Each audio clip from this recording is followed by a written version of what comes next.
Good morning. Good morning. A little late this morning. Sorry, guys. All one of you. Sorry, guy. All one of you. What's going on, Tennessee? Oh, how the hell you doing this morning, Tennessee? Doing all right?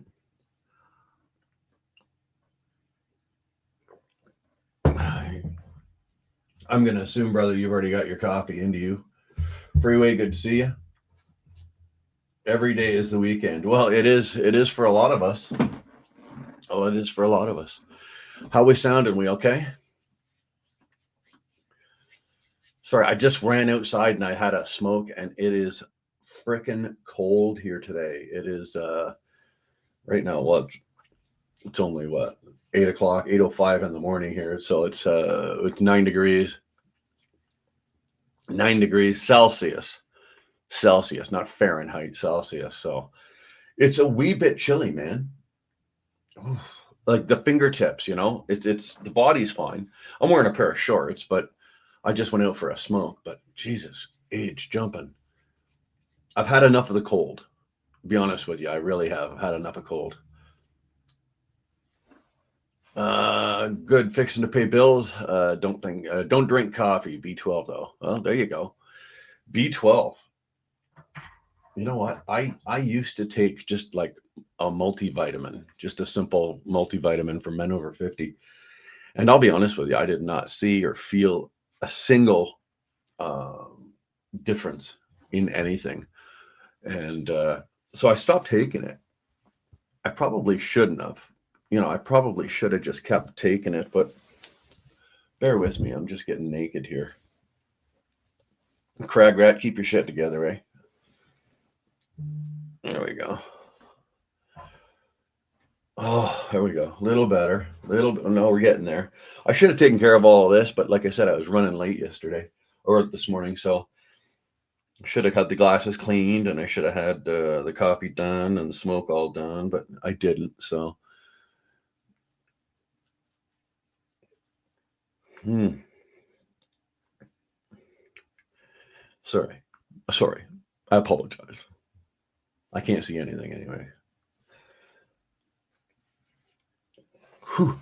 Now, everything that we've got set up in here so as far as like studio wise, like I said, we're taking care of some other things still yet to come. But the one thing I haven't been able to fix is the glare. You guys can see that I've got multiple screens here and they're up, and obviously you can see the glare in my glasses. So now it's going to be okay. Now I got to go find or I got to go buy anti-glare glasses. I know they've got glasses for that. Now I just got to go get them because I'm accustomed to just having a single laptop in front of me, right? And doing all this with just a laptop. And you might get a little bit of a glare or whatever. But right now I got four screens open right now. So it's fairly well lit up in here. Actually, hold on a second. Let me just try something here. Oh, I kind of like that. But now the glare is even worse. Crag Rat Man, how the hell are you? Western Star, good to see you, brother. Tennessee's in the house, fixing to go pay some bills. Oh, that's good for you. Just pay your bills. It's one of those things I remember as when we were younger people and we didn't have a care in the world. Um, you know, you had to make that choice between you got paid on Friday. Good to see you, Donnie. You got paid on Friday and you had to make that choice, right? Do you go to the bar Friday night with your newly found paycheck, or do you pay your bills so that you've got a place to live on Monday? And I can tell you honestly, there's been many times in my life, in those party days that I chose to go out the Friday night, chose to go out the Friday night and worry about Monday when it gets there. Me, I go Friday school, Donnie. That sucks. But dude, I haven't been in school in 35 years. 35 years since I finished. I finished high school in 1987. So that's when I say finished. I don't mean that I completed my 4 or 5 years of high school, and they were happy to see me walk up on the podium and accept my diploma, and things like that. That's not what I mean when I say I finished high school. I meant that in the fourth year of high school, they were more than happy to just say, "Hey, go away." So I did, and yeah, we've all been there, I think, at some point. Just a suggestion. I think there's some protector screen you can put on your computers for the glare. You know what, Tennessee, there might be. Um, I I'm still kind of new at this portion of it. Like, I'm not new to doing lives. I got no problem doing lives. I got no problem sitting here yapping my face off to you guys for 3 4 hours. That's not a problem. It's the quality of equipment. Now we've upgraded everything, right? The mics, the screens, the StreamYard. We've upgraded everything to pretty much top of the line. I am still probably going to want like a board, a soundboard, a mixing board. I'm going to have to talk to who's I guess it would be Motobomb, Virginia. He's got a channel as well, but he has a really nice setup over there. And I really like the way his sound quality is. And he's got a mixing board, and he can do effects. He can do a whole bunch of other crap with it. And so I think I'm going to have to talk to Motobomb and see what system he's running over there.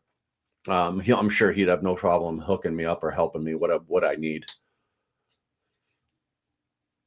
It's not terrible on the glare.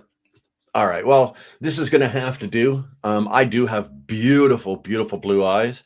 But you know what? You guys just aren't going to be able to see them for a while.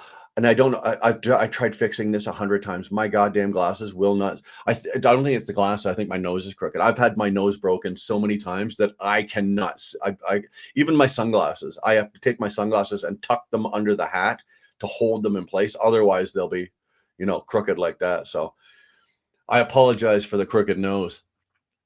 I do Jaguar effect while at sleep snoring. Here, you want to hear? This is me snoring.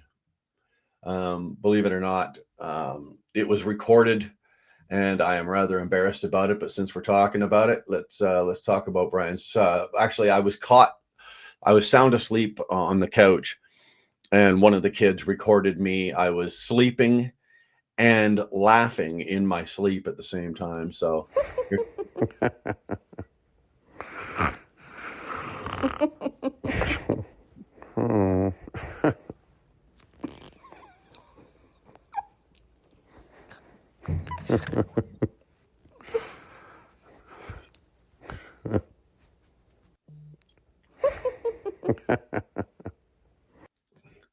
Not my proudest moment.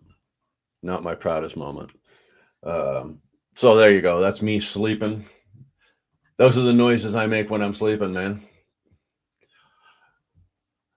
You thinking about your wife? No, I definitely was not thinking about my wife while I was sleeping. I guarantee you. No, that wasn't happening. So we all do it. I don't know what kind of noises I make now. I know that I do know that I've been caught. No, it's never been recorded, but Victoria has told me that I mumble in my sleep. I talk, jabber and talk a little bit in my sleep. Excuse me, and I don't know. I groan, I moan, I probably fart, burp, and hiccup while I'm sleeping too. So um, who bloody well knows? No, I'm one of those. It's like, don't tell me I'm doing it. Show me the proof. And since there's been no proof, and Victoria has not yet come forward with the audio on that, I'm not too overly concerned about it. If in the event that it gets out there and somebody has it, let me know, would you? Good morning, Camille. Good morning. Good morning, Camille. How the hell are you, brother? There's our brother from way overseas, over in Pakistan. Damn good to see you. Sorry, I'm trying to figure this out here. Let me just put this here. No, here. That's better. Yeah, that's better. That's better.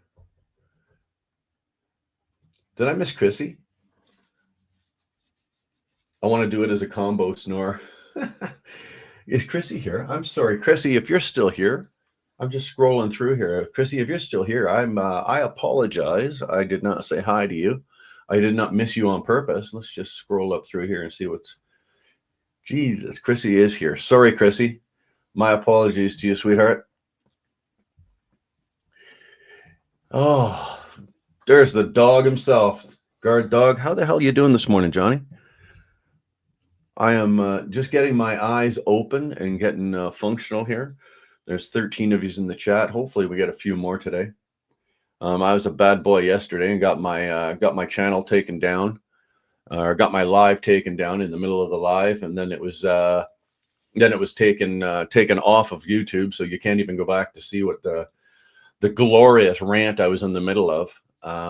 But it would it was we were talking, and and this is for guard dog. Guard dog, you know what I'm like. You don't talk about religion or politics and push my buttons, and it just kind of went off yesterday, and I was a little triggered, and I kind of was working my way into a pretty good rant. And there's a few in here that have seen me in a full blown rant. I think dogs won, uh, Kamal's one. There's a few that have seen a real full blown wheel burner rant, and I was working my way up into it, and I think YouTube just went, no, we're not going down that path. I also think that there was somebody in the chat that reported it, and it was basically, I was talking about religion, and I was using some very, very, very colorful language. Um, and I guess YouTube didn't appreciate that. You know, it's, what can you do? You can't fight it. You can't argue about it. I did also, the channel did take a strike. So, but it's my first strike in about 2 years. So I've been on the, for the most part, I've been a good boy. But like I said, yesterday, channel took a strike, and and I got pulled down. The last time my channel was taken down in the middle of a live, funny how it happens to be, didn't have to do with religion, but it did have to do with politics. And I was off on a rant again, and it had to do with Justin Trudeau. And I got I got pulled down, and I got a visit from the from the authorities. So, hey, what can you do? I guess as long as they're picking on me, they're leaving somebody else alone, right? Someone in the chat reported it, and then YouTube too. Yeah, that's exactly what happened, man. That's exactly what happened. Now, on the other hand, Kamal has a very good point. Um, you know, let's hit the like button. I do appreciate that. But also, if you are under 18, and I'm just doing this for my own preservation, if you are under 18, Camille usually throws it up there as well. But if you're under 18, I ask you to leave. I just don't want any hassles or any headaches from anybody's mother or father or grandmother, saying that, I was why my son or daughter was sitting on the couch, and he or she is 12 years old, and they heard me say words, that were rather colorful or foul or whatever, because we do walk down those lanes once in a while over here. We'll get on a really good topic, and the language will sometimes just fly and let it go, um, just to be safe. So you know what, Camille usually puts it up there. There it is there. Um, there's Rick. Good morning, Aladdin. Is it still golden? Is it still golden, buddy? Just making sure. Just making sure. So yeah, if you're under 18, you're watching at your own risk. And if you're a parent right now watching, and you're thinking that you don't want your kids watching this, that's on you to parent your child. That's not on me to parent my child.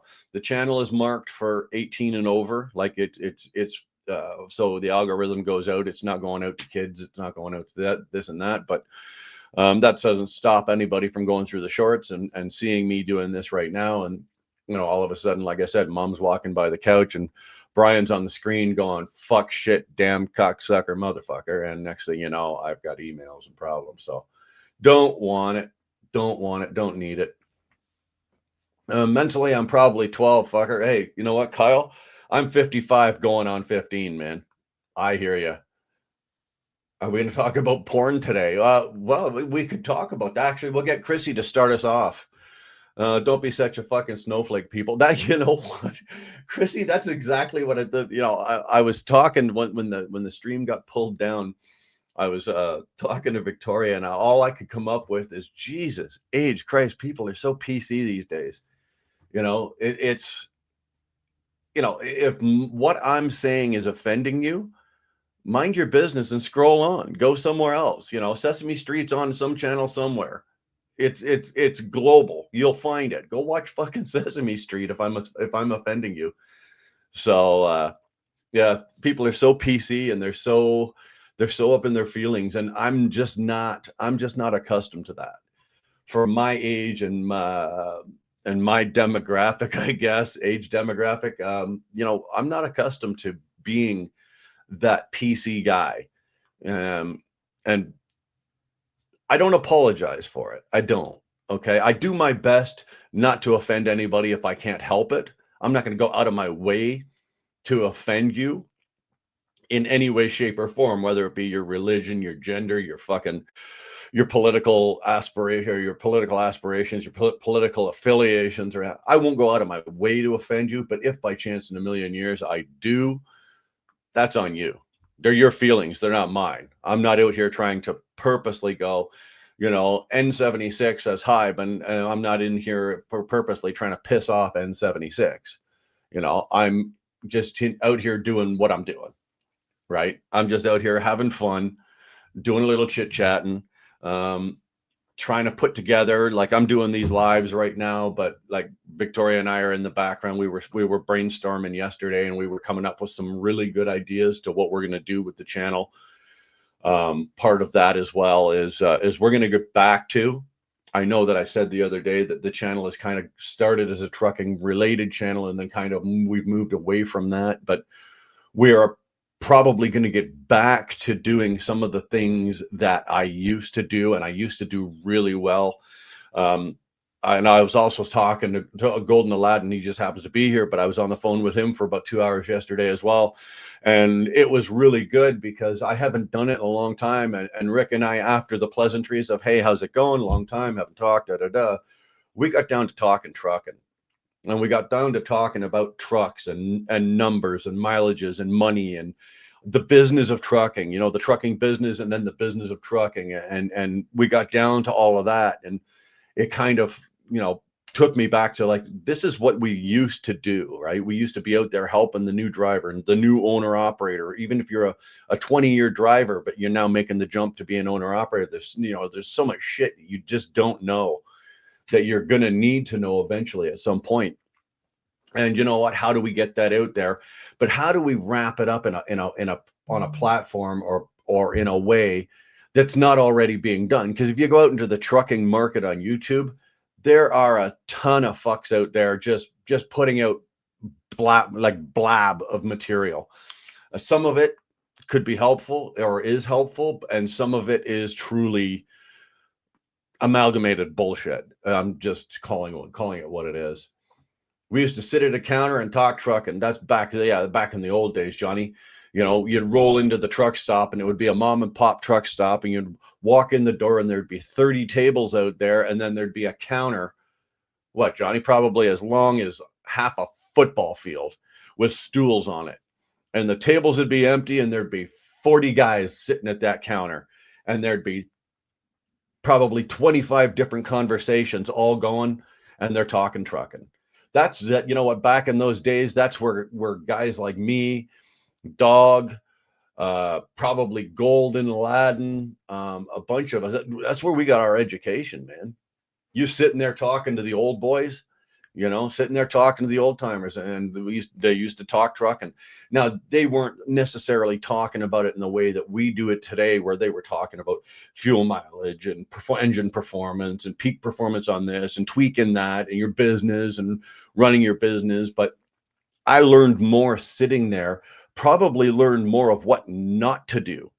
And I think, Dog, you'll agree with that. We learned what not to do by listening to the horror stories, and some of them were absolutely hilarious, I can't tell you how many times in my lifetime I fell off the stool. I was laughing so goddamn hard because two old timers are biting it off at each other, and it was just funny as hell. And the stories are absolutely ridiculous, right? Absolutely ridiculous. It's to the point. It was almost to the point where you'd be sitting there shaking your head, going, "No, I don't believe that." Until it happens to you, and then it happens to you, and you're going, "Son of a bitch, that old geezer was right." So we're going to kind of go back into that. I'm going to be bringing some really uh, knowledgeable people forward onto the channel, and we're going to be talking to them, and we're going to be finding out, where they started, how they started in trucking, where they went, how they got their start, how they made the jump to owner op if they're owner ops, how they managed the business through different economic times. Like I said before, like I was an owner operator for over 20 years, and you know my business got worked through. I had to navigate my business through the recession in 2008. That just about killed everybody. And then again in 15, and then in 18, and then through COVID. And then, and I want to hear, we're going to talk to guys, and not just old timers, not just guys, old fuckers like me sitting around. I'm going to talk to, the young. I've got a couple of young guys that are very, very business and smart and business savvy, and see how they're bringing their approach into the trucking, into the business, and how they're operating on, their business today.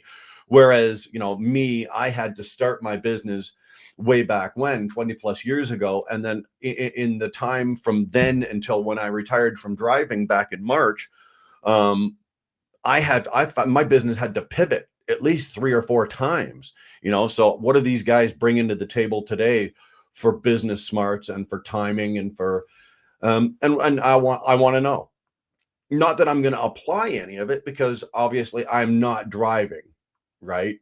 I'm not driving right now. I'm not driving. I'll never, trust me. I'll never drive again. I shouldn't even have said right now. Ugh. But I want to talk to these guys, and I want to talk to the old fuckers, like Guard Dog, like get him on this, put his ugly mug. I know what he looks like. Put his ugly mug on the screen, and let's see what he's got to say about business, because Johnny's not driving either. He got to my age, and it was enough. Enough was enough. And there's guys like him, and he was in a niche market. He wasn't running regular freight. He wasn't on spot market. He wasn't using load brokers. He was an operation where it was him and his trucks and his guys and his people, and he's done with it, and we'll find out why.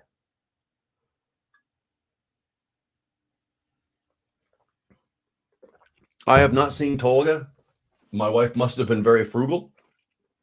Um, we're not going to walk down that path, Christy. Um, I am uh, not with the wife. The Either way, I have a fantastic girlfriend, and my life has gone on, and simple as that. But was she frugal? Yeah, to a degree, but no, not really. Um, I have not seen Tolga. You know where I saw Tolga? I did see him yesterday. James Best was live again yesterday, and he was in there for a while, but he didn't stick around. He didn't stick around very long at all. He came in and did his hellos and how you doings and everything like that, and then he buggered off. So I'm not sure what's going on with him, to be honest with you. And a shame on me, because Tolga has always, always, always been very good to me, and has been very good to this channel. And shame on me that I haven't taken the time to reach out to him.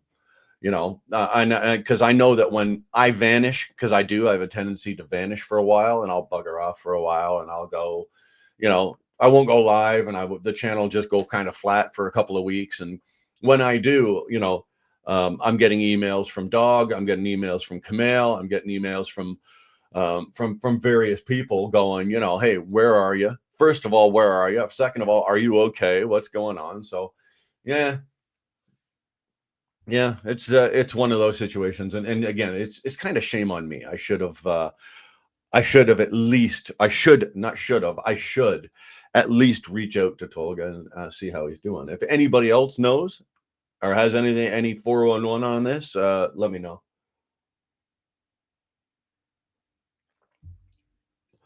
Yeah, do me a favor, hit the like button. I do not ask for a sub. And as you can see across the top of the screen, I do not beg for money. This channel won't beg for it. I don't ask for it. You keep it. It's yours. You work very hard for it.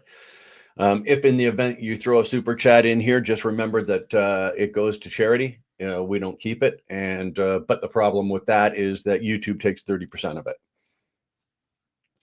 They're like the mob, right? They get their 30% mob style kickback on us doing our videos and our super chats and anything like that. So in the event you do throw it, that's entirely up to you, but I don't ask you to. I appreciate it. We fund, Victoria and I fund this all out of our own pocket for now. For now, the channel doesn't make enough money to support anything. Like if this channel was making a couple $1,000s a month or something, I'd say, sure. Okay. Whatever, but it don't. It don't. There you go. Hit the like button. Hit double tap on the screen.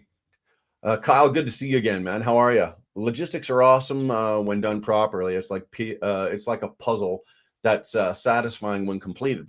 The problem with not the problem, Kyle, but the it's never complete. It's never complete because I've never seen an industry that's been changed so much and so often, right?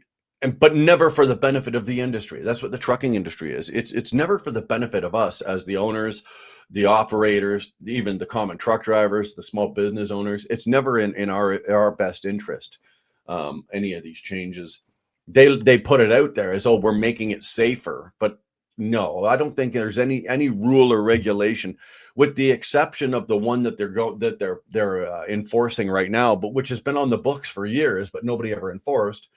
And that's the simple, you have to be proficient in English. You have to be able to read it and write it and communicate effectively to a DOT or an MTO officer during an inspection. And right now they're killing. They're absolutely killing it because they're pulling trucks off the road all over the goddamn place. And you have to, look at who's responsible. Can you be mad at the MTO or basically say the government who's enforcing this, the MTO or the DOT? Absolutely not. Absolutely not. This falls back upon the carriers, and this falls back upon the drivers themselves or the owner operators. If you're just an owner operator and you're not your own carrier, or it actually falls back upon, and I heard James talking about this yesterday. It falls back also upon the brokers. You know, if the load broker is selling me a load and I can't speak, read, or write English, then that broker should not be selling me the load. And then the broker really can't have anything to complain about if I get pulled into a scale and the truck gets impounded, the load gets impounded, it all gets towed away. Who's at fault for that? Is that the driver? Yes. Is it also the carrier? Sure. But right at the top, the beginning of that list is that load came from the load broker himself, if it's a brokered load. And if that be the case, the chain of shit rolls uphill in this case, right? It'll starts with the driver, goes to the carrier, and then goes up to the load broker. If the load broker was to go, you know what? I don't think so. I need proof that you are proficient in English, reading, writing, whatever. And if he's not satisfied, you know what? That load's going to move. The load's going to move. If you don't sell it to this guy, you're going to sell it to that guy, or bargain with that guy. So one way or the other. But there has to be a line of accountability, right? And that's what I'm talking about here. There's a line of accountability as to this English proficiency thing that's going on, and it's not just in the U.S. It's all over. It's in Canada too. But the funny thing is, this has been on the books for years, right? This is nothing new. It's just never been enforced. But now they're coming up with, well, wait a minute here. These guys are, if you can't read or write English and you're coming into a construction zone and the signs are posted for this, that, you move lane shift, not pictures. I mean, the words, right? Because a lot of the time there's pictures of lane close, lane shifts or shit like that. That's fine. Any fucking dummy can read a goddamn sign with looking at a picture, I'd like to think. But, if there is the cases where, there's actual written words of, okay, next left this or next right that, move shift lanes, and you can't read it. They've got guys barreling through construction sites. You look at half of the trucks on the road in the US and Canada, and they've all got a great big fucking orange mark right down the middle of their truck, right between the headlights on their bumper. And that's from knocking over road cones because they ran the lane too far. They didn't know, they couldn't read the signs. And that's just one example of it, right? There's hundreds of examples of why these trucks, why these drivers need to be proficient in English. And the other issue is, like, for example, I know a carrier just down the road. And when I say just down the road, I mean into Calgary, that the drivers can barely speak English. The dispatchers can barely speak English. The owner of the company can barely speak English. Right? Yet it's a fully functioning carrier. I can stand out there at the Husky truck stop, which is about half a mile from my house here, and I can sit there and I can watch their trucks go by all goddamn day long. And I know for a fact that if somebody pulls that truck over, they're not going to pass the test. So it's a line of accountability. Where does it start? Where does this stop?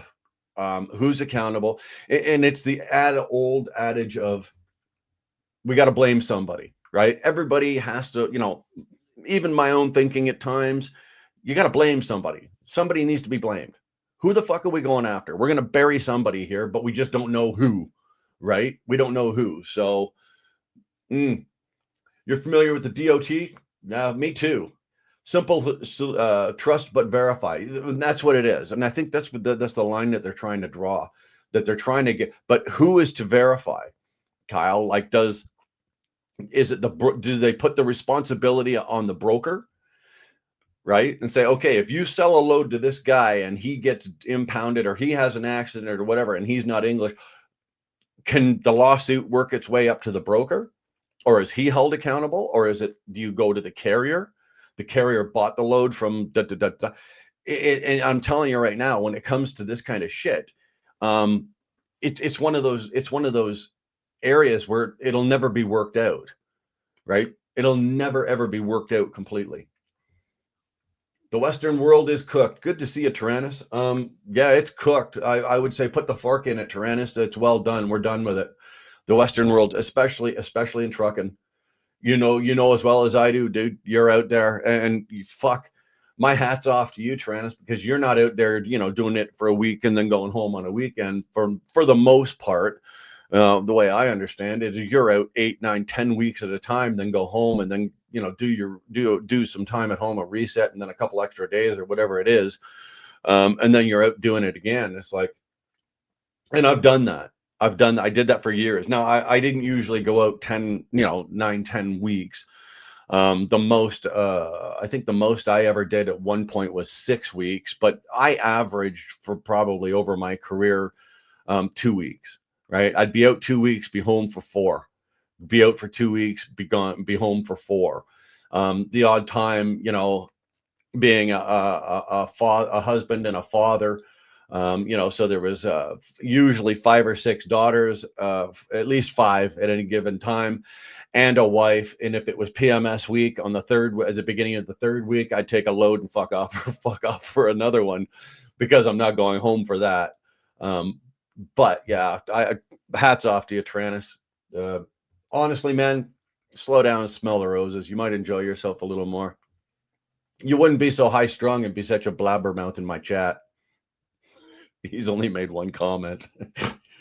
Some people have some symbol blindness, like if I tell you 5 equals 10. Look at that. Plus, okay, I get it. People can't do that. Well, when it comes to road signs, they're not putting animals up there, and they're not well, they do, I guess, if there's cattle crossing or deer crossing. I can maybe understand. Again, what is that, Mustali? It's one of those things like, what's the line drawn? Where's the line drawn? Right? Who's responsible? And again, everybody's going to pile on. Who do we blame when it happens? It's not a matter of if it happens. It's a matter of when. Everybody sits there, goes, well, if this happens, if that happens. I call bullshit on that, especially once it gets into the politics and like the government, or any municipal government, or federal government, or provincial or state government. Once these guys get involved, right, then it's a pile on to see who's going to get blamed. And you'll be watching to see who's doing the very best to keep their hands clean. They want to be able to be involved, but they want their hands clean. So when there comes time to be accountable, somebody gets held accountable, everybody's going, not me, not me. Ooh, sorry about that. So yeah, that is an issue. That is an issue. There we go. Hold on, I messed this up. Come on, baby. There we go. Hit the like if you haven't already. Everybody, we really appreciate it. Thank you very much. I'm just trying to get out of the debt my wife keeps putting us in. This has its expiration date. What has the expiration date, buddy? The job, the career, or the wife, or all three? All three. Mine happened all coincide at the same time, dude. All at the same time, right? the trucking career ended. Fucking retired from driving. The relationship, the marriage, gone. Retired. Retired from that. It's like, so make up your mind, which one are you doing? After I pay for another roof, I'm quitting. Well, it's good that you at least have a goal line in sight. you know who's to blame? Humanity in general. Secondary is the systems that people set up for failure can only change one. That's true. I do not disagree. But again, who wants to be held accountable? If somebody would come forth with some common sense rules and regulations about the trucking industry, and they made sense, and they were willing to stand behind it, not just, for example, I'm just going to use as an example, a politician or a party of politicians puts together a new law for trucking. They put it out there, but who has to enforce it? And who's accountable for responsible for enforcing it? Well, DOT, MTO, that kind of shit. But these guys aren't accountable. All they've done is they've done their part. Now they've moved on to how to fuck you somewhere else. Just saying, just saying. Applejack, good to see you, man. Wheel burners from Antwerp. Hell yeah. Hey, bring it on. Bring it on. Buck Brown, greetings, Earthlings. Dude, am I looking that bad this morning? Earthlings? What the hell am I looking at? I'm not reading that, Putty Cat. Everybody else can read that. Here, I'll do you the solid here. We'll just we'll throw that up like that, and everybody else can read that. I'm not reading that. Sometimes I gotta wonder about you, though. Oh, last mouthful of coffee. This is a good one.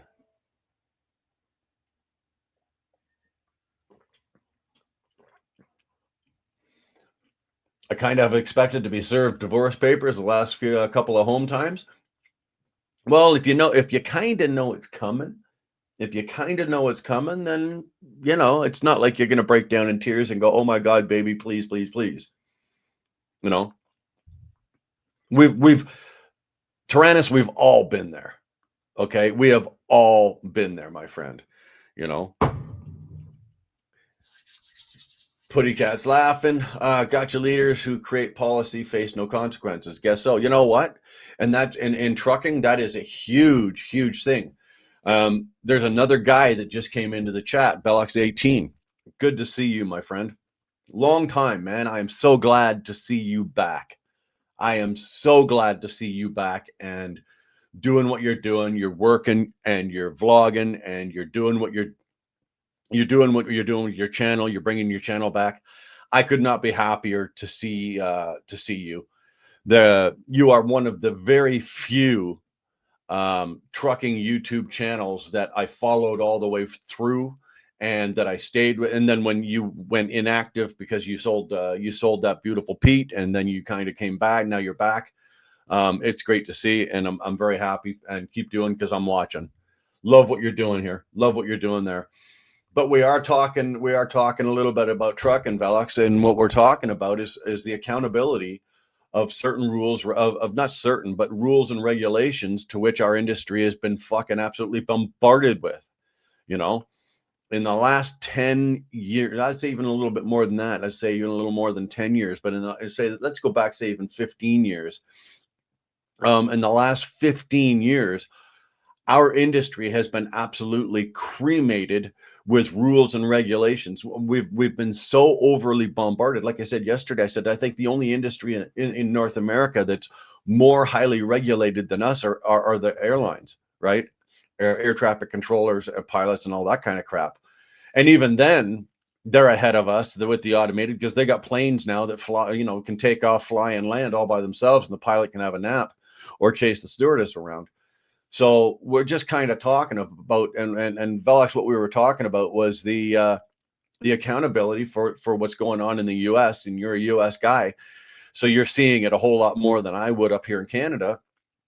And we're talking about the English proficiency, where they're just ripping trucks off the road left, right, and center, and they're getting loads are getting impounded and so where do you draw the line on accountability?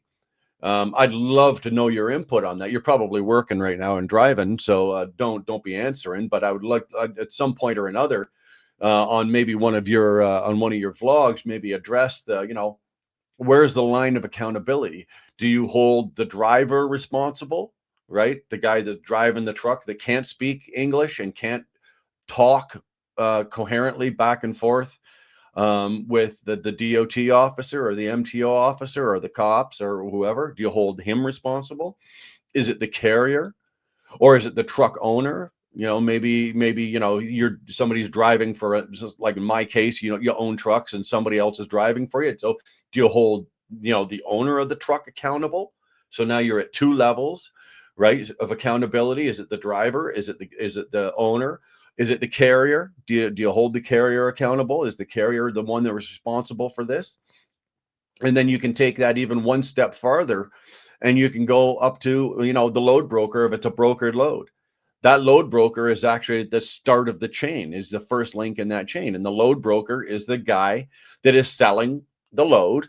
And is he the one that should be going, okay, you can barely speak English to me to get this load. I'm not giving you this load, because at the end of the day, if that load gets pulled into the DOT station, and that load and that driver can't pass an English proficiency test, what happens? That load gets impounded. Well, who does that affect? Well, yeah, it affects the carrier and affects the owner, but the bottom line, it hurts the most, would be the load broker, right? Because that guy has sold that load, and that's his bad.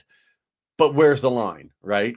That's all I'm saying, is where is the line? Where do we make the line? And who do we let be responsible for making that line? Are we going to leave that to politicians? Oh my God, no. They couldn't organize a one float parade, for crying out loud. So Velox, you're a very, very, very smart guy, and I would very, very much be interested to know what your thoughts are on that. I know that you're doing whoa, kitty cat's not happy. I know that you're a busy guy and you're doing local work right now, but just what is the thought on that? Same with the okay here. Same. I've got a couple drivers in here. Good morning, Andy. How the hell are you, man? Good to see you. But Buck Brown is in here as well. One thing the last 28 months has taught me is to leave the door open so people can come in and out freely. I hope you're not talking about your bedroom, buddy. But Buck's been doing this 30 years at least. Hey, give it a rest. That is a 20-year-old cat. That is a 20-plus-year-old cat. I think she's almost 21. And check your six. She's been fed. She's what she wants. She wants attention. But the way she talks, or the way she screams, you'd think somebody was Tend to your animal, please. You'd think somebody was pulling her ears off. All she's doing is she's just walking around rubbing herself against my legs, right? It's like, easy, babe. Easy. Um, leave the door open for the cat. Well, the cat can go free. She's free to go do whatever we want. We get on the bus not knowing the driver. We get on the plane not knowing the pilot. We get on in an Uber not knowing the driver. Yet we don't trust people we know. The logic is flawed. Buck, very, very good point. That is an excellent, excellent point. You know. So I'll ask you then, where's that line of accountability? A screaming pussy. Yeah, it's the first one you've heard in a while, isn't it, Cragrat? Where is that line of accountability? Dog, Johnny, you know your career is long and illustrious. You had a really, really good trucking career that a lot of guys, including myself, never got into and never did. And you've probably had to deal with more rules and regulations, considering the freight and what the niche market that you were in. Where is that line of accountability, right? Who? And that's the end question. Who is responsible? Who? So the line of responsibility is actually a who. Who is responsible for that? Who is holding that line? And who would be willing to? You look great for 70. Woo-hoo-hoo. 70. Dude, I'm 94. What are you talking about? 70. I'm looking great for 94. If you think I'm 70,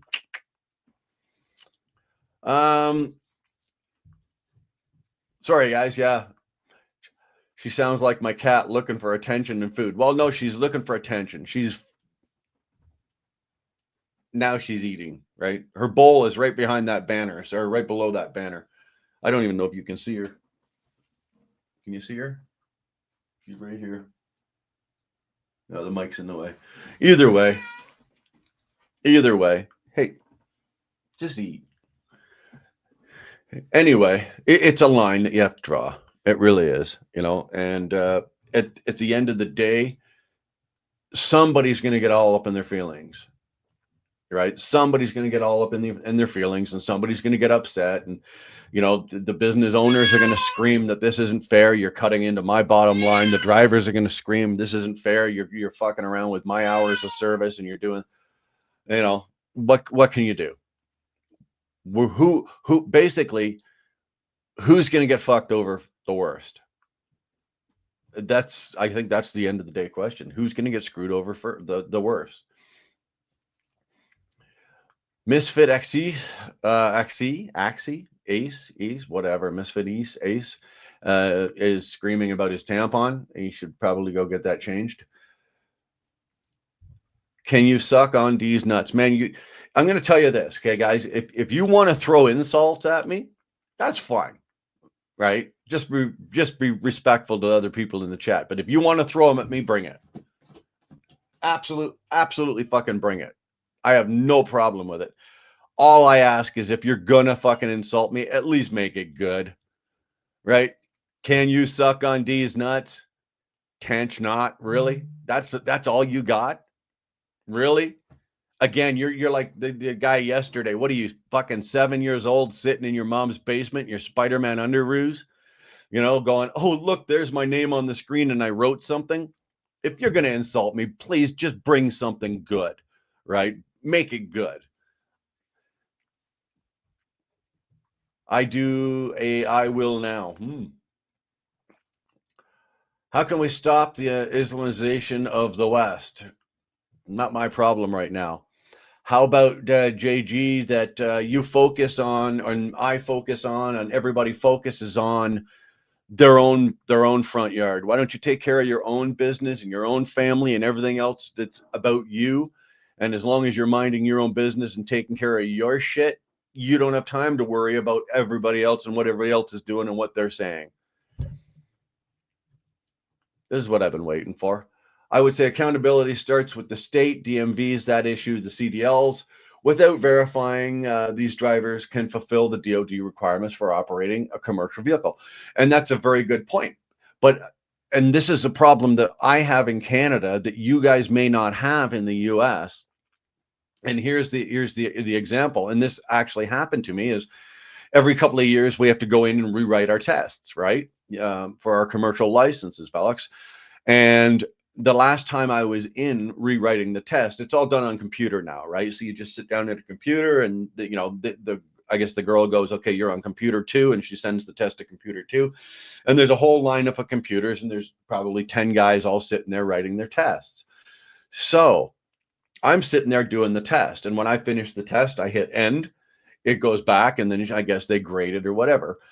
The guy beside me was writing his test, but it was all in symbols. It was, whatever, I don't know what language it was, but it wasn't in English.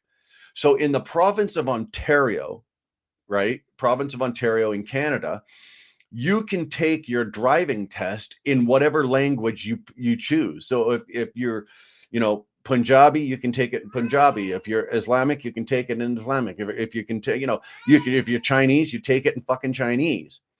And then if you pass, they give you your license. So how do you I guess what I'm saying is, how do you circumvent that? Right? If you can take the language, if I didn't speak a lick of English, but I spoke Croatian, they'd let me take it in Croatian. Never mind that there's not a Croatian sign anywhere in North America on the road. So how do you do that? Nobody wants to pay the dang fare.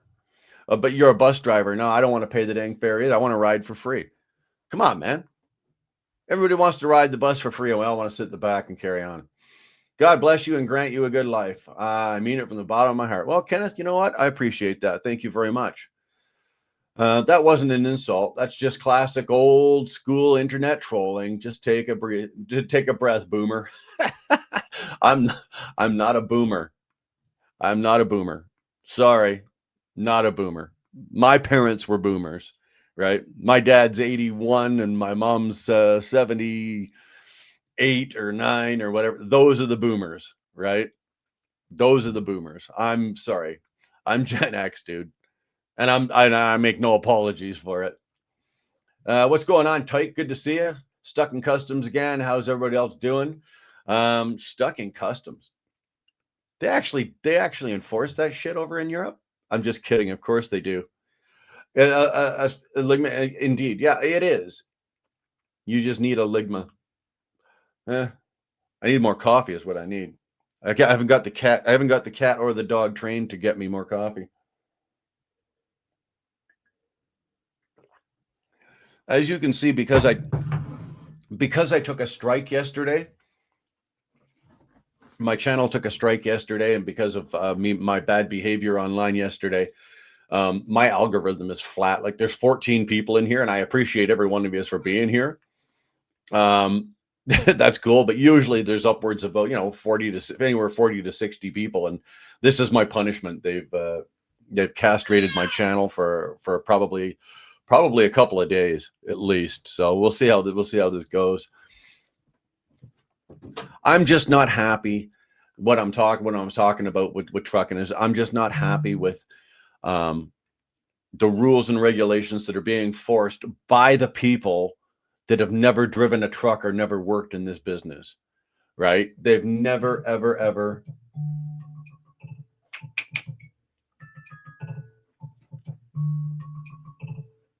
They've never worked. They've never turned a wheel. They've never been behind the wheel of a truck, never delivered a load, never slept in a truck, never had to be away from their family for, 8, 10, 12, 15, 30 days at a time. They've never done any of that, but yet they're in their office coming up with ways to make it safer for us, right? I guarantee you, if you took half of the lawmakers that are making these laws and rules for us to follow, you stuck them in a truck with me for fucking 3 weeks, like literally for 3 weeks, they'd come back with a whole new way of looking, a whole new outlook on how things are and how things should be out here. And they'd be going, wow, that was a stupid rule. Who came up with that? And then they'd look in the book and go, oh shit, I did. I promise you. If you want to live in the US, you learn English, or else go back to where you came from. I got no problem with that. In Canada as well. If you want to be here, you're obviously here for a reason. Things ain't so shit hot, where you are.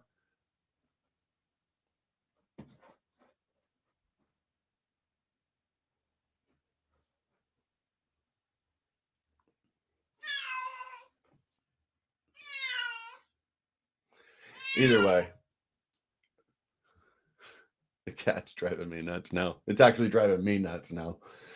Um, I just want to see I just want to see the rules and regulations change. I think it's one of those things that we can, hey, give it a rest. I think we can give it.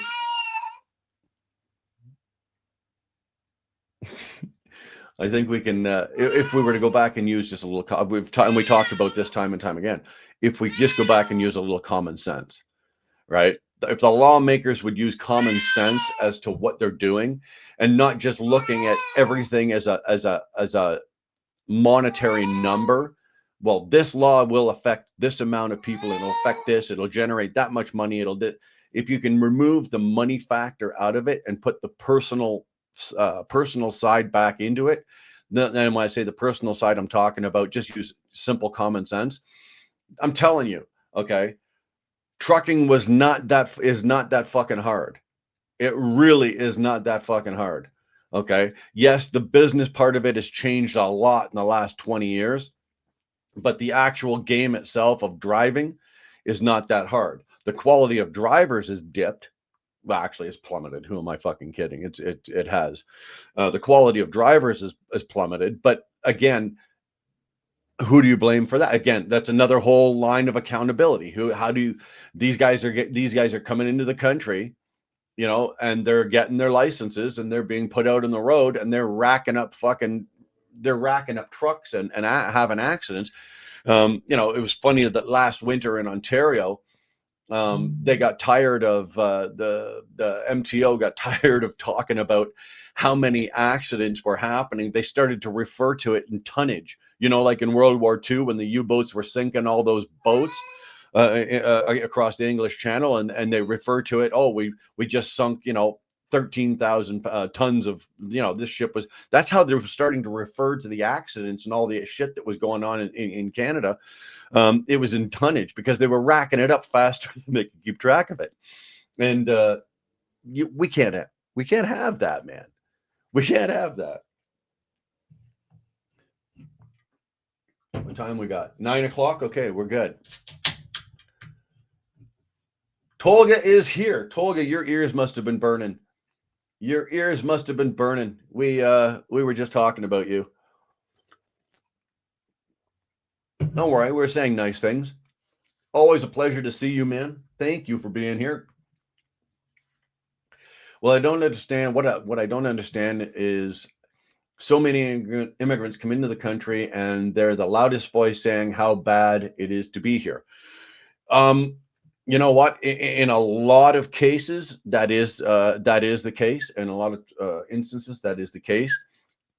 And my simple response to that is, and I don't mean it to be rude. I'm not saying, well, if you don't like it here, then you go home. But realistically, if things are so bad where you come from that you're coming here and then you're going to complain about things while you're here, don't come.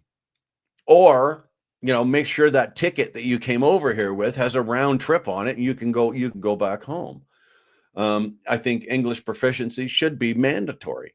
If you're going to come into this country, Canada or the US, you need to be able to come in here. And if you can't speak English, or in Canada, we're a bilingual country. We have English. We have two official languages, English and French. So if you can't come in here and speak either English or French, then you know what? You need to put yourself in a position that you are willing to learn it, or somebody you can but there's no other. You have to learn it. They're just going to say or what? Nothing. You have to learn it. You should be in a position where you put yourself in a position where you have to learn it, and you will be given a set amount of time. And I don't mean you're going to get 30 days to learn how to speak English. God damn it, I can't even speak English worth a shit half the time. It would take me more than 30 days to learn how to speak proper English. But I mean, get them learning. And then if they're not happy and they want to leave, they're not, they don't they're not happy with what they're seeing, and they're not happy with the country or their conditions, leave. I didn't put a gun to your head and make you come here, and I won't put a gun to your head and make you leave. But if you're not happy here, go, leave, get out of here. You know, Stephanie's here. Good to see you, Stephanie. Off to train a horse. Y'all have a good day. No, Johnny, no, you're not training no horse. That horse is training you. Ralph Perry has vote better. You know what, Ralph? That is a very good point. It really, really is. Here, that's a whole nother road we can walk down, right? Into the political vote better. But here's this is just my personal, okay? The guys, if you want to jump on me for this, that's fine. I don't give a fuck. Jump on me, but let's not get into a scrap or a pissing match about this. When it comes to voting, and Ralph has just kind of taken the tip off the iceberg. When it comes to voting in Canada or the US or Germany, England, it doesn't matter what country you're in. When it comes to voting, do your goddamn research. Find out the platforms of what each guy or girl is, what their platform is, what they're standing up for, what they're pushing, right? Because they're pushing something. So what are they pushing, right? And then after you've done your research and you have a basic idea of, if there's 5 different people or 4 different people or however many people there's, you've got a basic idea of each person's platform. Ralph, I don't want you to pick the person that you like the most. Okay. I want you to listen to what I'm telling you. Okay. Because that is the old way of thinking. And you just said we need to vote better. Okay. So I don't want you, Ralph, to vote for the person that you like the most. I want you to vote for the person you dislike the least. Think about what I said there. You don't vote for the one you like the most. You vote for the one you dislike the least. I don't like any of them. Any of them. Okay. I'm a conservative. I have no problem saying that. I'm not a liberal. I'm a conservative. So if you're an American, I'm a Republican. I'm not a Democrat. So what do you vote for? You don't vote for the one that you like the most, because I don't like any of them. Come on, Ralph. If I shut this shit down today and I decided to run in politics, at some point or another, people aren't going to like me either. Why? Because you're making either bad decisions or stupid decisions. When you're voting for the person you dislike the least, basically what you're saying is, I don't trust any of you. None of you. I don't like any of you either. But I'm going to pick the person that's going to do the least amount of damage, because they're all going to come in and do damage. Ralph, you know as well as I do, I hope you do, that when a politician, whether it be at the federal level, the provincial or state level, or the municipal level, they're all going to put out their platforms and it's going to sound great. We're going to do this. And let's just say there's 25 items on there and each one's got a star and a halo beside it. And it sounds like the fucking cat's meow, right? As soon as that motherfucker gets voted in, as soon as he gets voted in and his ass is in that chair, of those 25, you might see 5 come to fruition. The other 20 are going to be, oh, well, we had this and this problem. Again, we can't do that. And this party is the excuses will start. So that's why I say you find the one that's going to do the least amount of damage, because they're all going to do damage. Who's going to do the least amount? And that's how you vote. If people would, and that's just my way of thinking, and I'm not saying that I need to coerce everybody. Ralph, I don't need to coerce you into it, or Amari, I don't need to coerce anybody. That's just my way of thinking, and of how, when it comes to politics, when it comes to voting for politicians at all levels, municipal, state, provincial, or federal, I pick the one that I dislike the least, and that's the one that I will vote for. Now, I primarily try to stick to the party that I'm, that I back, and it happens to be the Conservatives.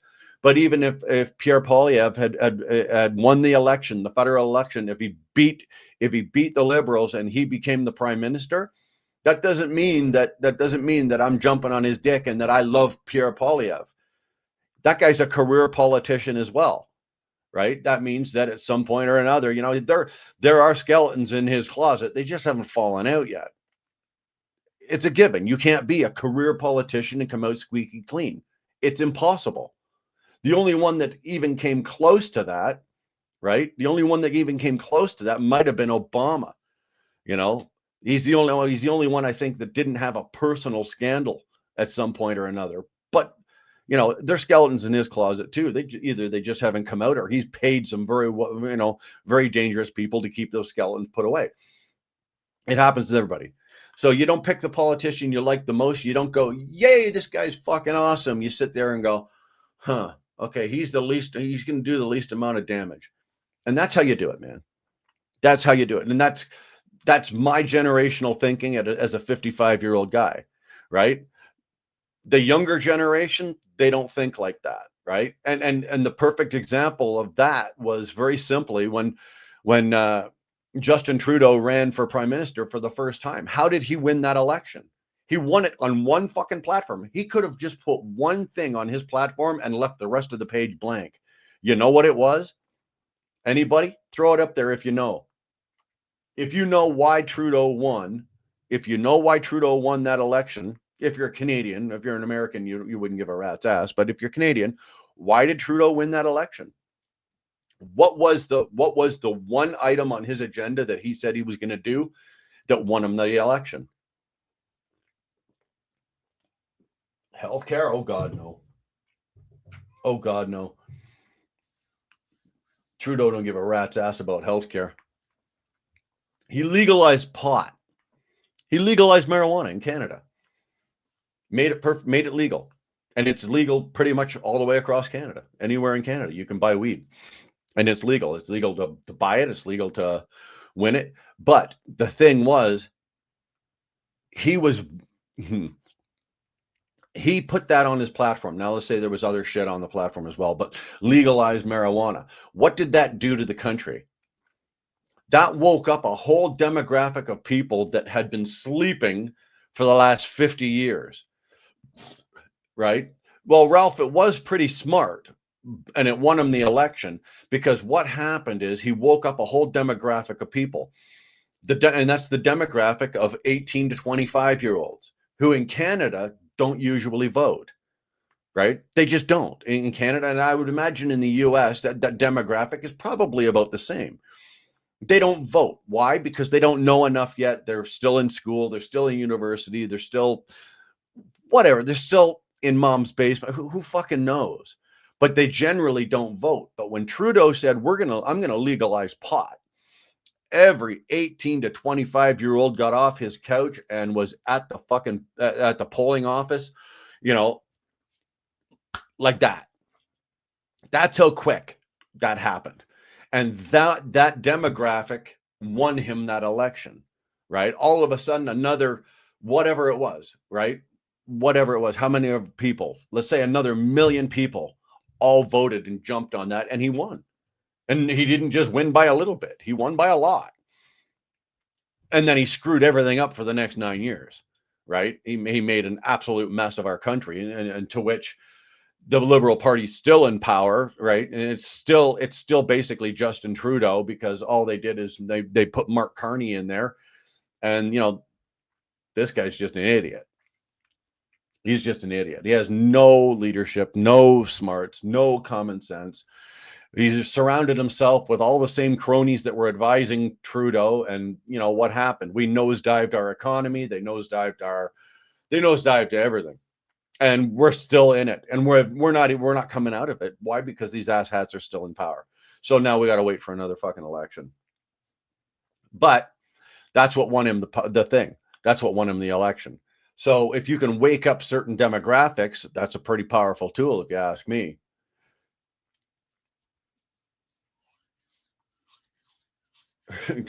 Love the name, Hugh.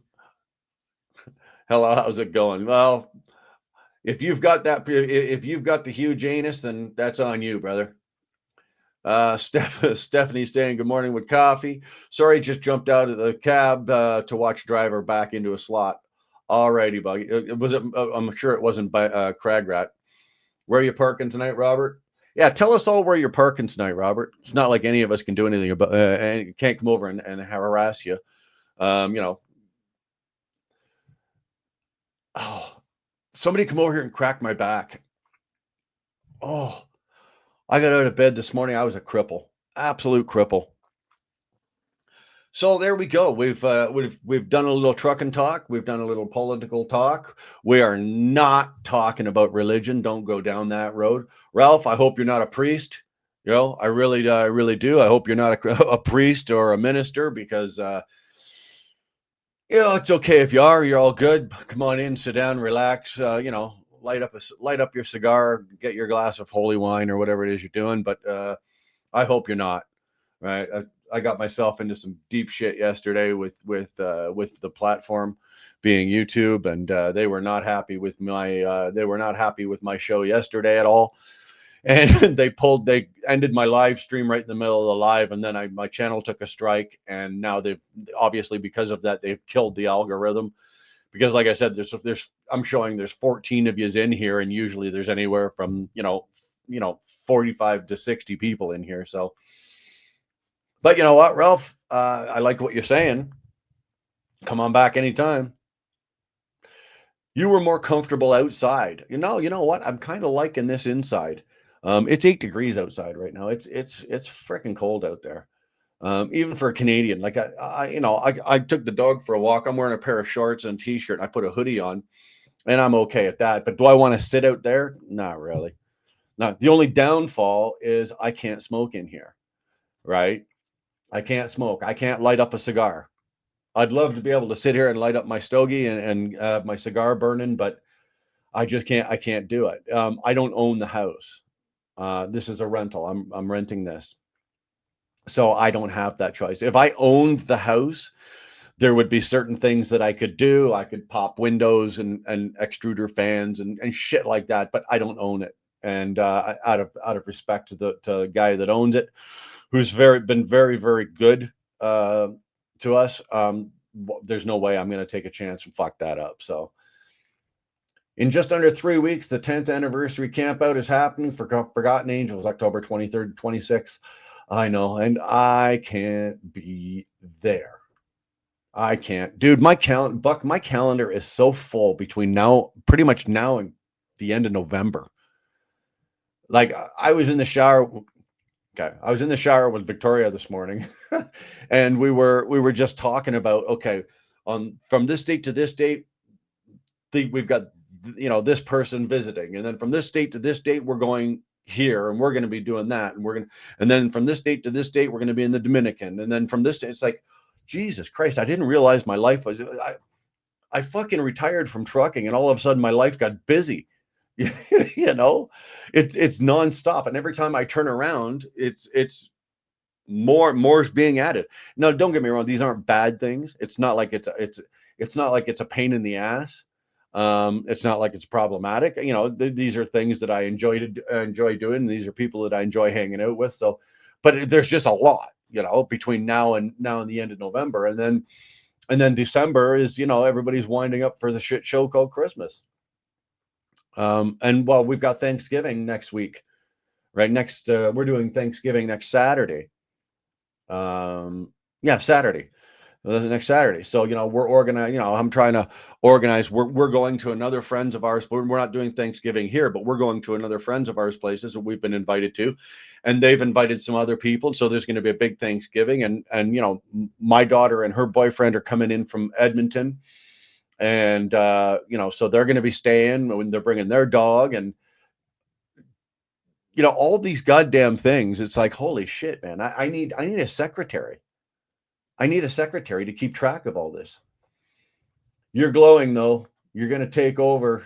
You got a nice flow and you glow. Well, hey, you know what? I tell you what, danger zone, if you can get my glasses on to sit straight, with the broken nose. If you can get these to sit straight, I would very much appreciate it. I really would, because even here, it's, see, they're straight there, but now my vision's blurry. Not that I had all great vision to start with, but oh.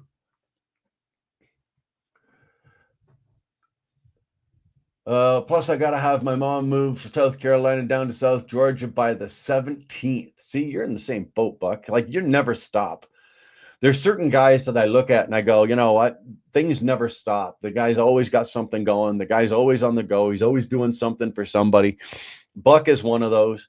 You know, I don't think there's anybody that I know that has gone out of his way more times to help people, like different people, not just the same person, but you know, I don't know of anybody other than Buck Brown here that does that and never asks for anything. You know, he doesn't ask for anything in return. Like if Buck was to call me tomorrow and say, I'm in a bind, I need fucking whatever, I'd take it. I'd take it off my own back and give it to him. But he never asks. He never asks for anything. He just selflessly does all this shit. Uh, you're not the Messiah. You're just a naughty, naughty little boy. Life of Brian. Well, you know what? There's nothing wrong with being a bad guy once in a while. Sorry, see, I'm just having one of those days. Can't even get my goddamn beard to look right. Glasses are crooked, eyes are fucking crossed, beard's out of whack. Damn. What's next? What's next? Oh, we're from Georgia, Ralph, originally. There you go. You know, bro, it's not about me, never has been. I know, and that's the thing. It's never been about you. But when somebody else calls, you always answer the phone.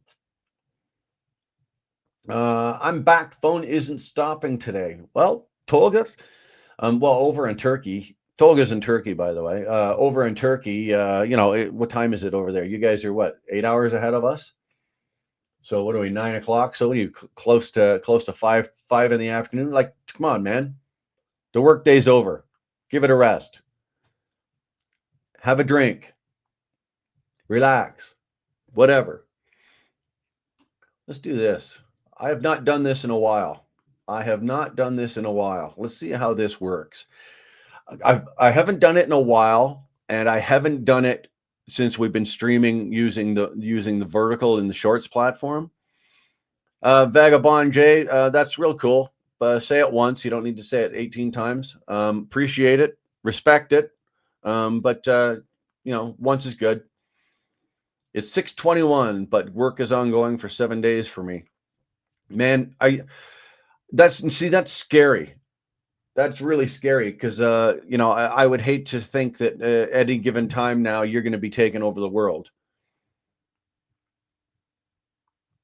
I was going to say it 18 more times. Well, no, you'd only have to say it 15 more times because you already put it up there 3 times, and three and 15 is 18. So you only got 15 more to go. Yeah, well, Cragrat is pretty quick with the hammer once in a while, depending on what kind of mood he's in. If he has not had his iron brew and tea this morning, then he's probably a little cranky. So you might have got timed out, or they deleted it. It looks like he just deleted your message. So anyway, let's do this. I'm curious to see how that works. Curious to see if anybody and if it works. I want to see how it works. Like I said, I haven't done this in a while. I've only started using the StreamYard platform again over the last week or so. Ryan, good to see you. Car wash, damn good to see you, man. It don't post clickable link in the vertical. It doesn't, eh? So you can't get on it. So Buck, what if I was to do? Hmm.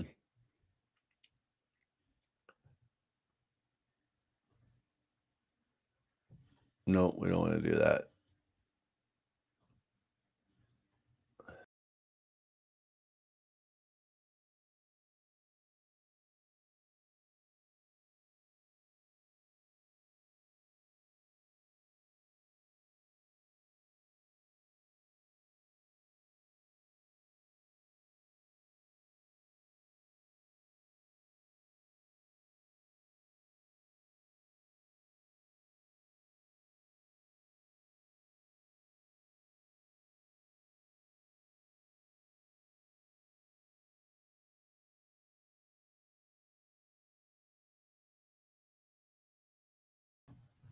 That's what happens when I am allowed to play with buttons, right? That is what happens when I am allowed to.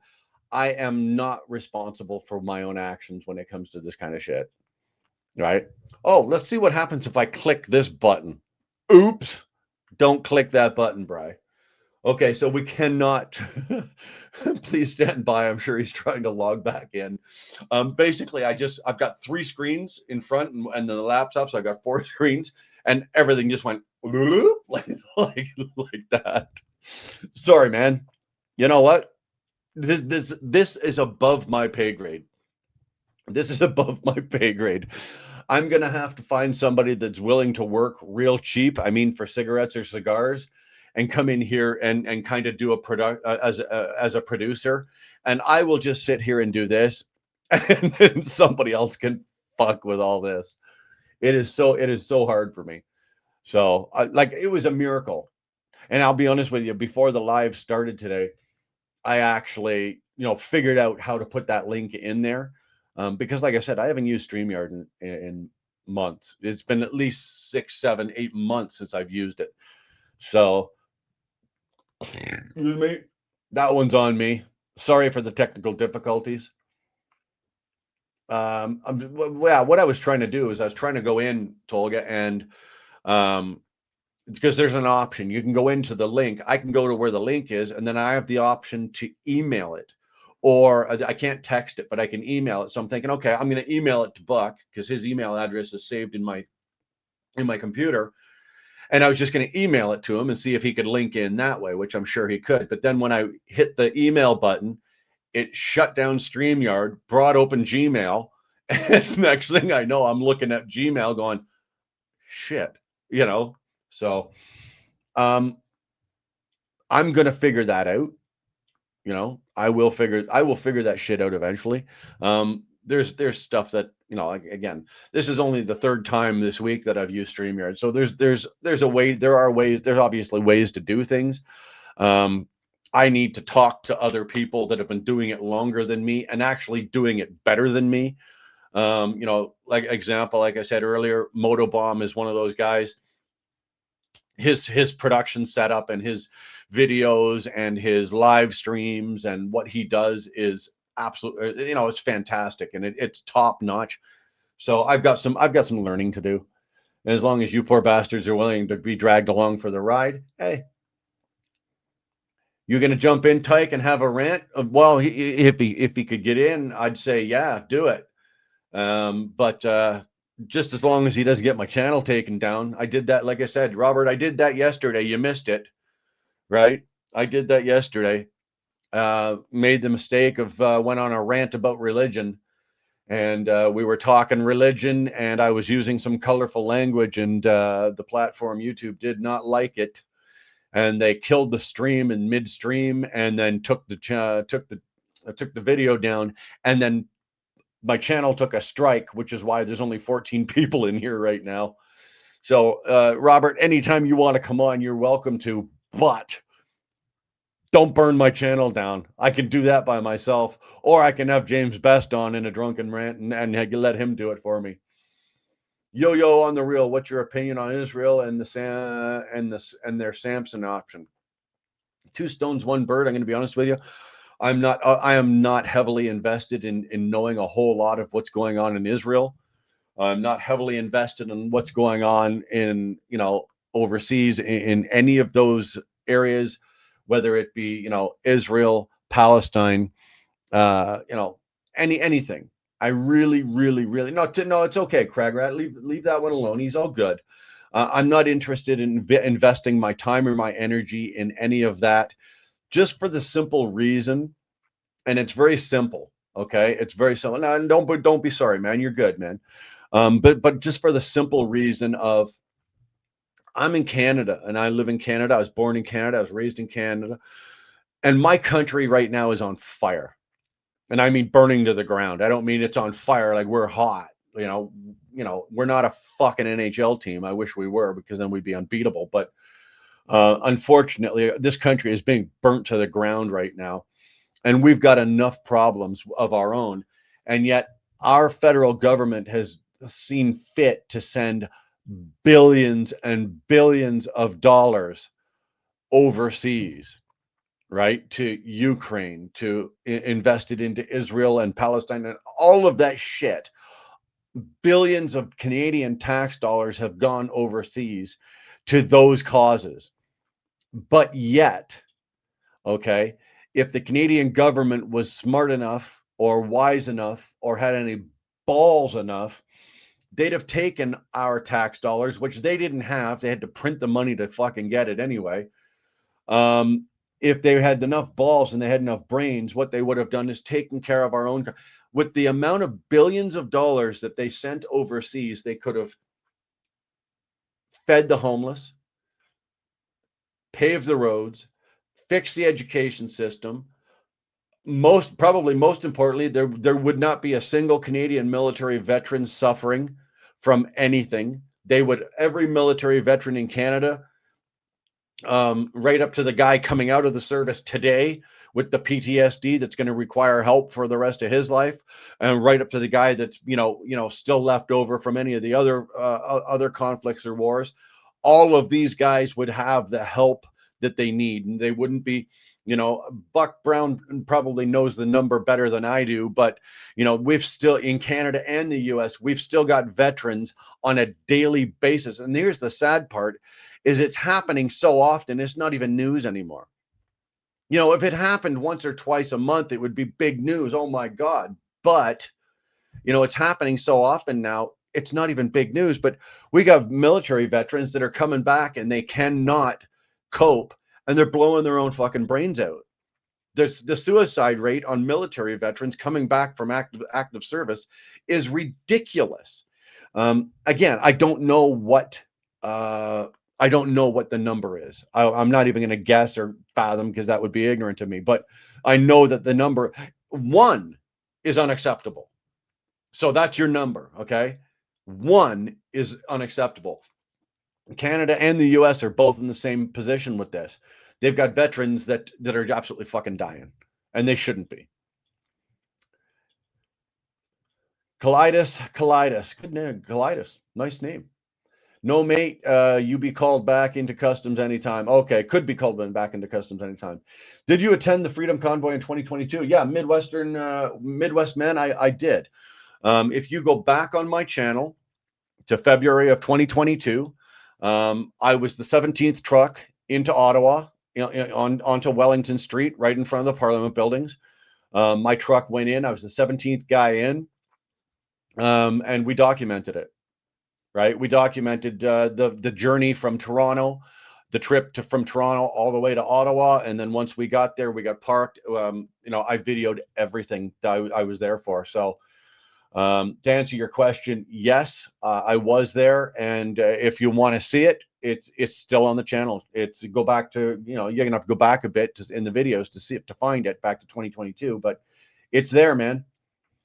And honestly, aside from my children being born and some other things in my life, it's up there probably in the top 5 or top 3 of some of the proudest moments of my life. And if they blew the horn and said we're going to do it again, I'd steal a truck. I'd steal a fucking truck and be there. I would go. I would absolutely be there, and I would have no qualms doing it. My sister is one of those that did that. You know what? I'm 7 vets a day. Is that what they're at? Well, that's probably the US, but in Canada, but Ryan, it's one of those things. One is too many. Why are we dealing with 7? 7 a day, right? So that's 49 a week. Add that up to 365 days, right? Or 52 weeks. So take 49 to multiply it by 52. That's how many people a fucking year, how many veterans a year are killing themselves due to what's going on. And the money is there to fucking fix it or to help them. And yet it gets sent overseas to Ukraine, or it gets sent over to a non-disclosed fucking whatever. I'm getting angry talking about it and thinking about it, and I don't want to. because it's very, very, very, very fucking dear to me. It's important to me. I never served in the military. It's one of the few regrets that I have in my life. I don't have a lot of regrets. I truly don't. But one of the regrets that I do have in my life is that I never served my country. So now when I see this going on and shit like this is happening, and military veterans are picking up arms, putting on a uniform to stand on the front line in front of you and me, which allows us to live our life back here somewhat happy, joyous, and free.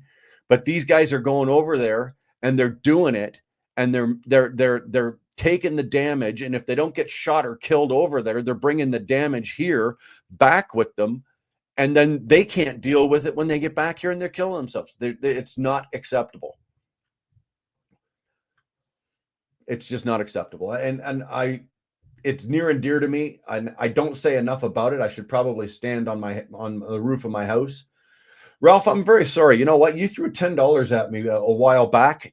I was in the middle of something, and it just went up the screen, and I'm sorry, but I do want to thank you for that. And then you just threw another $5, $4.99. That's very generous of you. Thank you very much. I do appreciate that. And just so you know that we don't keep that. Okay, we don't keep that. Buck Brown has made mention to it in here. Um, the charity is Forgotten Angels, and proceeds from that, from anything that we make here, goes there. My channel doesn't make a lot of money worth of AdSense and everything. It makes a couple $100 a month, and everything just bloop. It just transfers over automatically. So that's just simple. Just so you know that I appreciate the $4.99. YouTube takes their 30% mob style kickback out of that. So $4.99 is what I'm gonna get $3.75 out of that. So $3.75 or $7 of the $10 one. It's all gonna go to the Forgotten Angels. And if you don't know what it is, Ralph, I urge you to Google it. It is a very, very, very worthwhile charity. I don't know if Kamal's still here. I have not seen him, but Buck,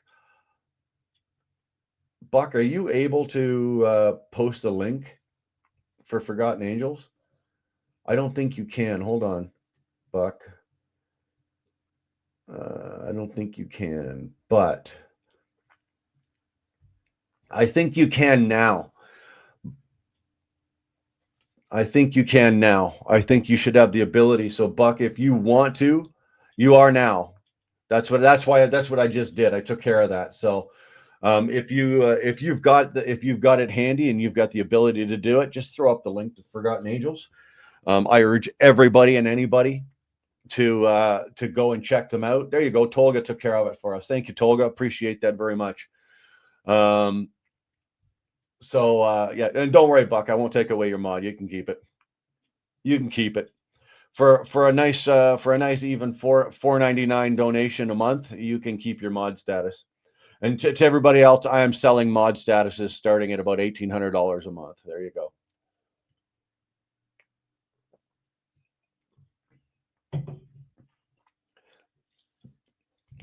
But anyway, anywho, we were just talking about. So that is why. That's the long answer to your short question. That's why I don't invest myself or my energy into Israel or Palestine or the Ukraine or anything else where it's going on, where tax dollars from my country are going over there to do something when those tax dollars are needed so desperately here. With the amount of money that we've sent over there, we could, like I said, we could have fixed every road in Canada. There'd be no homelessness. The economy would be in much better shape. Veterans would be fed. Our education system would be, top tier again, where it used to be. Nice ranch. You like that, eh? They don't care. When my sister was at the transition battalion, they had someone come into the shower, and what the fuck? And they didn't find the guy for 3 days when the water from the shower made it into the barracks. Damn. Dig the Mad Scientist. Seems like you're selling a lot of stuff. Exactly what you are doing. I'm not selling shit. That's you want to. If you're welcome to elaborate on that. My honor has been restored. Dude, your honor's never been in question. Guy missed 3 formation, and a platform sergeant counted him present for 3 days. Well, I think you better just like never pay for anything than because every bit of your tax dollar is getting shoved somewhere. Saudi Arabia just bought EA Sports. Great. What is that? What does Saudi Arabia buying EA Sports have to do with me? And I don't say that callously, and I'm not being a dick about it. I'm just sitting there going, look at man, I'm a guy. I'm just a guy. I'm in Canada. I'm a retired truck driver. I don't drive truck anymore. I'm retired from driving. I've got a family. I got a beautiful girlfriend. I've got 6 beautiful daughters. I've got I've got my hands full. I truly do. And I prefer to focus my energy on taking care of my own yard. My yard being what is around me, taking care of my, and that basically it's called minding my own business. Now that doesn't mean that I don't look at other people or other countries, or if somebody's asking for help, if I can help you, I will. But when it comes to the world political forum, I want to take care of my own front yard, and which is Canada. When everybody and all of those things that I was talking about, when the veterans are taken care of, the homeless, blah, blah, blah, all the way down the line, when all of that's taken care of, mad scientist, if there's any money left over, then fine, let's help. Let's help other people. Let's help other countries.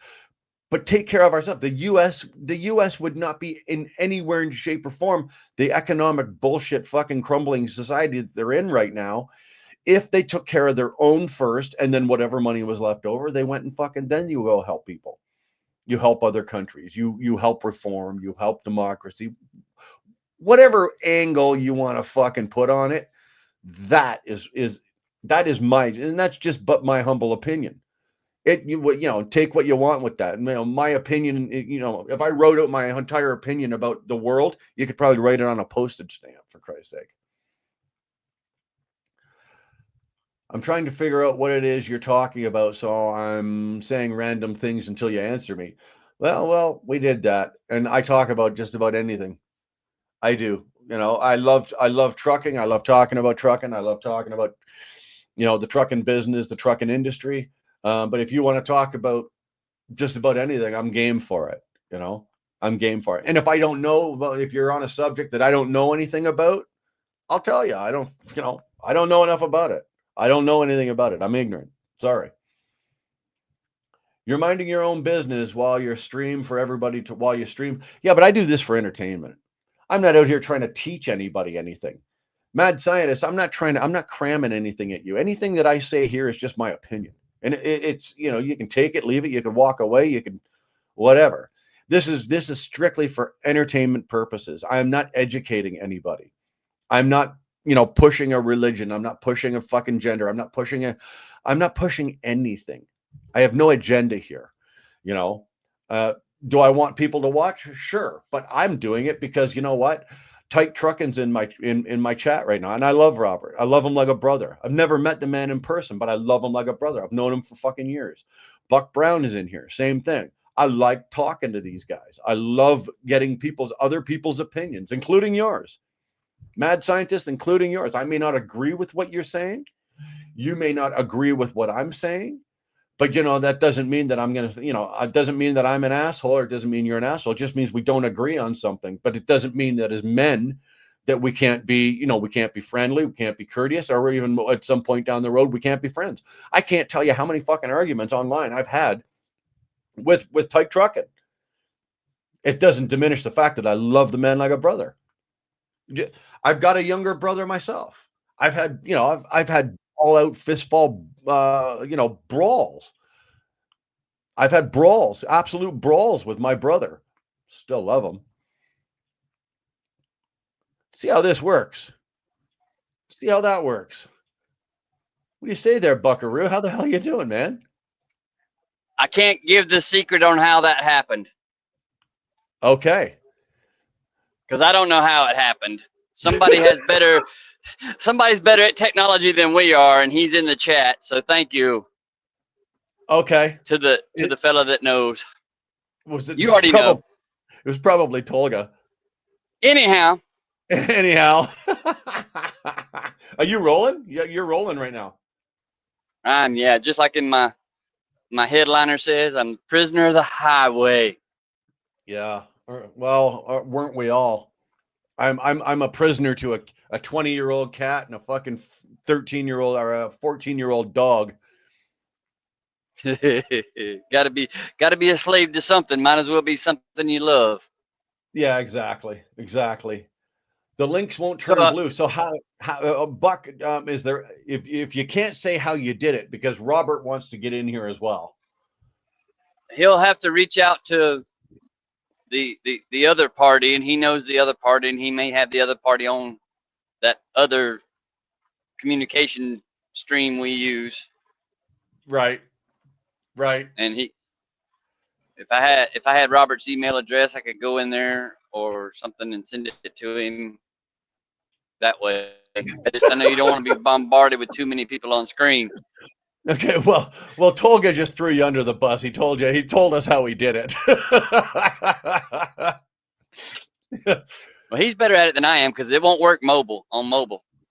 No, so Maybe from type desktop truck it in it. will. Tyke, if you Robert, if you've got any way to get hold of Tolga on WhatsApp, get hold of him, and maybe he'd be good enough to send you the link, and then you can just take care of that. But yeah, so many different things going on, and you bringing up the topic. I mentioned it about Forgotten Angels. Mr. David has announced that they're going forward with the Kira Adderley Women's Home, Right. and at the last race he attended on to the Living Legends because we promote Forgotten Angels and they're on all the cars and all the series events and they're plastered everywhere. What we got going on, the track's going to get behind Forgotten Angels as well when they do 50-50 drawings and stuff like that too. So that's bringing more eyes to them. But Mr. David did make an announcement on September the 20th when he was up there that they're making plans and they're in talks with people in the UK to open a location and a location in Toronto and a location in Oregon here in the next year. No shit, eh? Toronto, Canada. Yeah. So Yes, sir. Well, Mr. David's from Canada, so yeah, he's I know. he's putting he's putting roots down. Yeah. Two hands on the wheel, please. Aladdin saying, two hands on the wheel, Buck. Come on, 10 and I'm 2. driving this truck. I know drive. I'm driving this truck. This is my truck. I can do what I want to in it. Hell, I'm even Okay. gonna light one up. Oh, Oh, I'm sorry, you you're can't. that's nasty, you Woo! son of a bitch. Look at Yeah, there. This is a real one too. I can't smoke in here. I can't. But there's something I can do, Buck, that you can't. Well, I'm you gonna can go get to up the and go take bathroom. a piss if you want. Yeah, I'm you gonna can get go. up and go I'm gonna take a go to the piss. bathroom. I'm going to the bathroom and take a piss. Keep jabbering for a minute, would you? Well, how about that? That's a nice break. Hi, everybody. I can't see the chat through the StreamYard link, but to touch base on what I was just explaining, because it was an update Brian didn't even know about, and we all here know we hear a lot about Forgotten Angels. That's one of the new. That's one of the things that they've got in their future, and it's thanks to folks like us who spread the word about their mission to help these young men and young women that age out of the foster care system.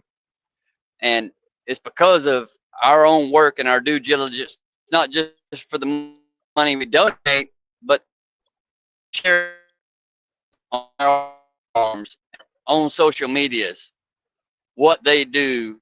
And it doesn't have to be just in the state of Florida. As we now know, they're going to 2 other countries in the next year to open up locations.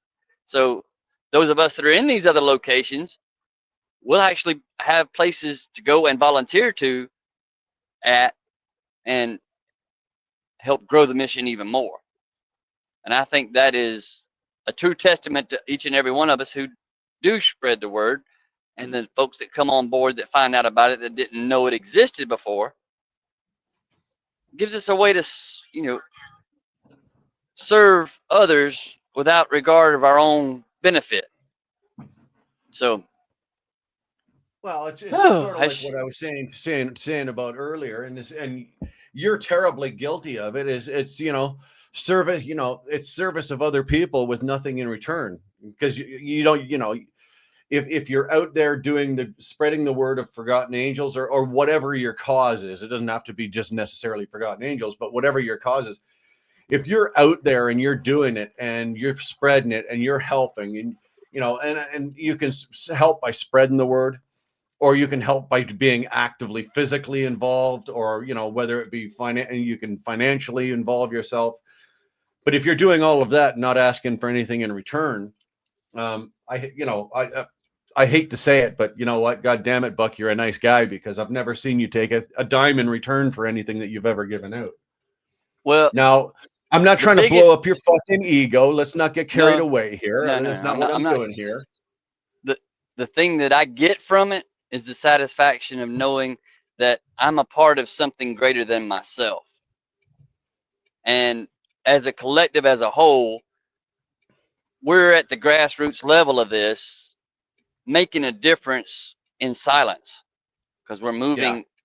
We're yeah, we're talking a lot about it publicly, this, that, and the other, but in the background, we're moving in silence and pulling the pieces together yeah, collectively, you- yeah, yeah, individually as a collective.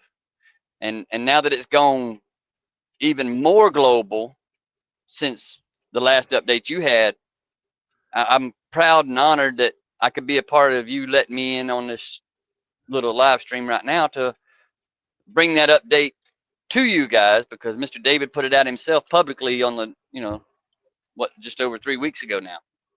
yeah, yeah. So So I'm curious. I'm actually very curious. Like, the UK, I don't know enough about the country itself of where he would be thinking. Um, but Toronto, I know Toronto, Buck, like the back of my hand. I can close. You can be in Toronto right now and tell me the intersection you're at. I can tell you how to get where you got to go. That's how well I know Toronto. I'd be curious to know if he's actually doing Toronto, like actual downtown, like, or GTA, or what they call the GTA, or Greater Toronto Area, or if he's going to be looking outside the actual GTA area to the I'm sure there'll surrounding. be I'm sure there'll be more announcements and more details put out, during the camp out at the end of the month. Yeah, I'd be curious to see that, and I think that's fantastic. I can see, obviously there's a need for it in Canada. There is a need for it in Canada. There's a need for it. You know what? There's probably a need for it, honestly, Buck, in just about any country in the world. Absolutely That is. that at least has a foster care system. I know, Great Britain obviously has it. Canada has it. US has it. I can't speak for, say, like Germany or Portugal or any of the European countries. I can't speak for them because I just don't know. Good morning, T21. But I can honestly say between those three countries, there's a desperate need, for what Forgotten Angels offers. As soon as Correct. you hit, basically, when you're in the foster care system on your 18th birthday, ready or not, you're kicked to the curb, and a lot of these kids just are not prepared for real And world we're not, time and experience. and for those of just now hearing about it, not all foster parents are bad. No, It's the they're not. ones it's That's the not where I was ones going. that it's the ones that use these young men and young women for a cash cow. Yeah, And think about how big the need is for foster care. There's always going to be a certain percentage that's going to get lost in the cracks. And that's where folks like Dave and Cindy, as we know, just trying to update the ones that are just now hearing about it, that's where they come in and pick up the slack for yeah. those Oh, that don't that kid can't. yourself, Buck. Don't kid yourself for a minute. They pick up more than the slack, dude. Picking up the slack would be a little bit of a helping hand for what Dave and Cindy do with that organization, and for the level and the degree of help that they offer these kids after they come out of that system. Come on, man. I can't think of, and when we did the charity drive last year, we didn't do it this year, unfortunately, and that was on me. But last year, when you see the level of what they do and how far they go, it's not just, okay, these kids come out of the foster system, and they get a little bit of help here, they get, okay, we'll help you out with, fuck that. These kids are almost given a whole new shot at life, which they've had to Dave and Cindy are trying to make up for, for maybe 10 years of being in bad foster care. And they've only got, and right, you know, a few short years to try to help these guys and these kids get on the right track, get out into the workforce, get into the life, you know, get an education, get anything, you know, that they can get a hand up. So it's more than just a right, and little bit. it's also like, the largest voice on YouTube that Forgotten Angels has behind them, Shade Tree Surgeon Josh. I'm gonna echo something he says all the time. Think about what it costs to raise a child. You and him had that conversation. Think We about what did. it costs to raise our own child. Imagine Yeah. taking one in that's in the system, that's fell through the cracks in their own lives, and fallen into the forgot for foster care system, and then getting aged out. What does it take to get that young man or young woman on their feet again? It's an Right. astronomical dollar amount, Dude, yeah, the because numbers are staggering. they come to facilities like Forgotten Angels with less than nothing. They have to be brought back to, a basic living situation, to where they at least have clothing, they at least have food, they at least have structure, they at least have guidance, and then from Yeah. there the process can begin. That's a really good point, Buck. You got to think about it when they come, and it's really sad when you think about it. When they come out of the foster care system, they are already at subpar living standard. How fair is that I to mean, these kids that are in the foster care, that when they come out at 18, they are subpar the living standard and education and whatnot? And and it's yeah, Dave and Cindy have to bring them up to par just to get them up to a normal standard of living of what's acceptable. And then on top of that, they turn around and they've got to now get these kids out there into the world with and be armed with the abilities to take care of themselves. And that's what the challenge is. And what's more impressive is that they succeed at it. You know, I'm not going to say that Dave and they Cindy hit a home run with every single kid. There are going to be some they kids that are can't. just, they can't. But the ones that And the reason, do, and like I'm glad you, the success stories, yeah, and I'm far glad you brought far that point. outweigh the non-success stories. Right, and to touch on that, being in the foster care system and the ones that don't look after the young men and young women they have in their care, some of these kids don't have guidance, so they go looking for guidance in their peers, and they may not always have the best peers around them that get them into trouble with the law, and they have juvenile records, and they have this and they have that, and that's where David and Cindy also step up to the plate and help them navigate their way through that, to find, you know a feasible solution for these kids to get that record cleared up, by going through Yeah, remedial classes or training, or, you know public service, mandated by the courts and stuff, yeah. whatever. That also comes with an astronomical cost, not just monetarily, but through the system itself, all the red tape they have to fight. Oh yeah. Oh yeah. And we as average citizens are out here. It's not always about the money, Right. Buck. You know, it's No, not no, always about no. the money. It's you think about the time and the energy that Dave and Cindy put into this, and not just them, but everybody that's on that site. They're all volunteers. So you've Yep. got Dave and Cindy putting all this time in. You've got all those other good people that are there working, technically working, but they're all volunteers. Nobody's drawing a salary. So the time and the energy of that many people to keep something like this afloat is ridiculous.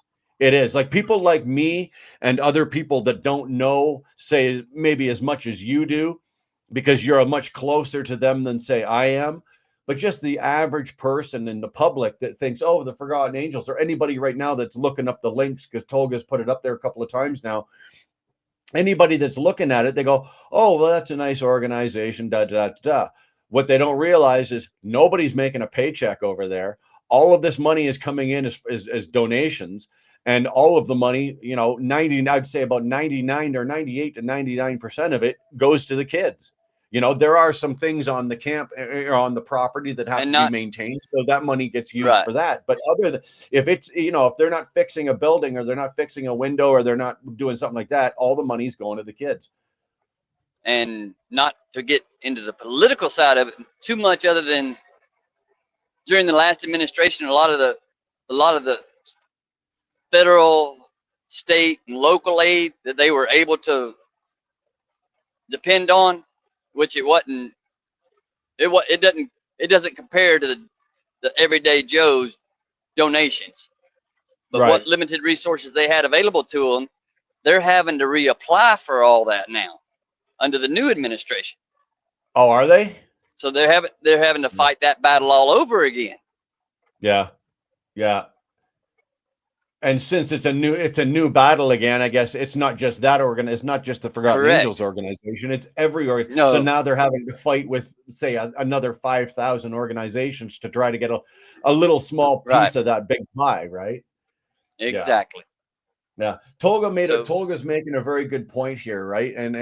Um Tyke Truckin did it when we did the last charity drive. Tyke actually went above and beyond, and he posted all of the salaries from all of the major charities. So all of the salaries of the CEOs and the board of directors and the board, because like you look at companies like or organizations like Goodwill, you know, there's a CEO making a couple $100,000 a year. There's a whole board of directors that are all making, you know, not just a couple 100,000. I think Robert was saying that there was a couple of those where the CEOs are making millions.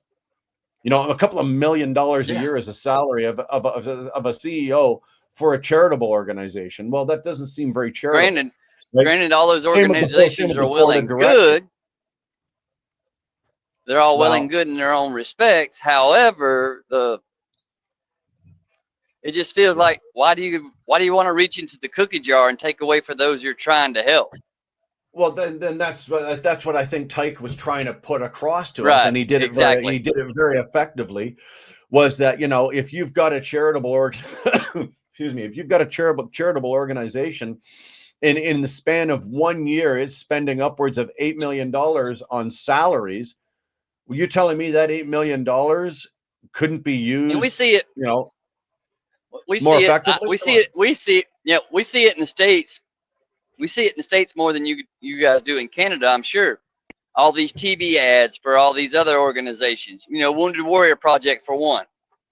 We see all the ads all Yeah. the time on there about them. Yeah, they got celebrity spokesmen on there. You think those celebrities are doing that stuff for free? Some of them may be, No, no, I but don't think so. there's, you know, being that I'm a military veteran out of the U.S. the U.S. Army, it kind of puts a craw in my hat about that, because these are my fellow brothers and sisters that raised their hand to serve their country, but yet these other organizations are out here trying to help, and then they got these big board of directors and these CEOs and stuff dipping into the cookie jar.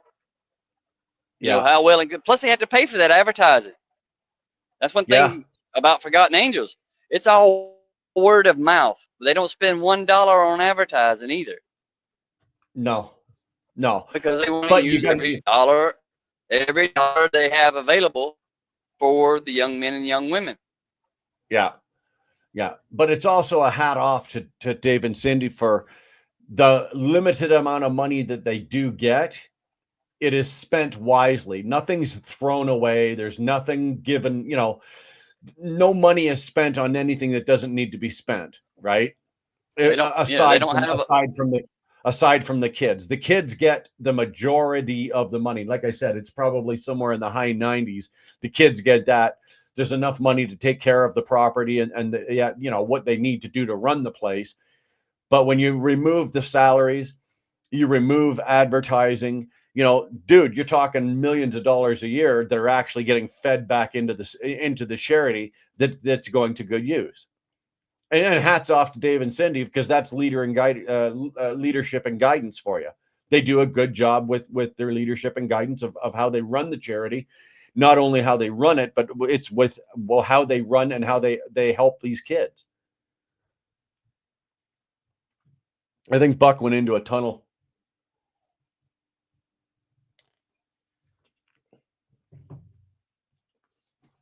He gone. He gone. Anyway,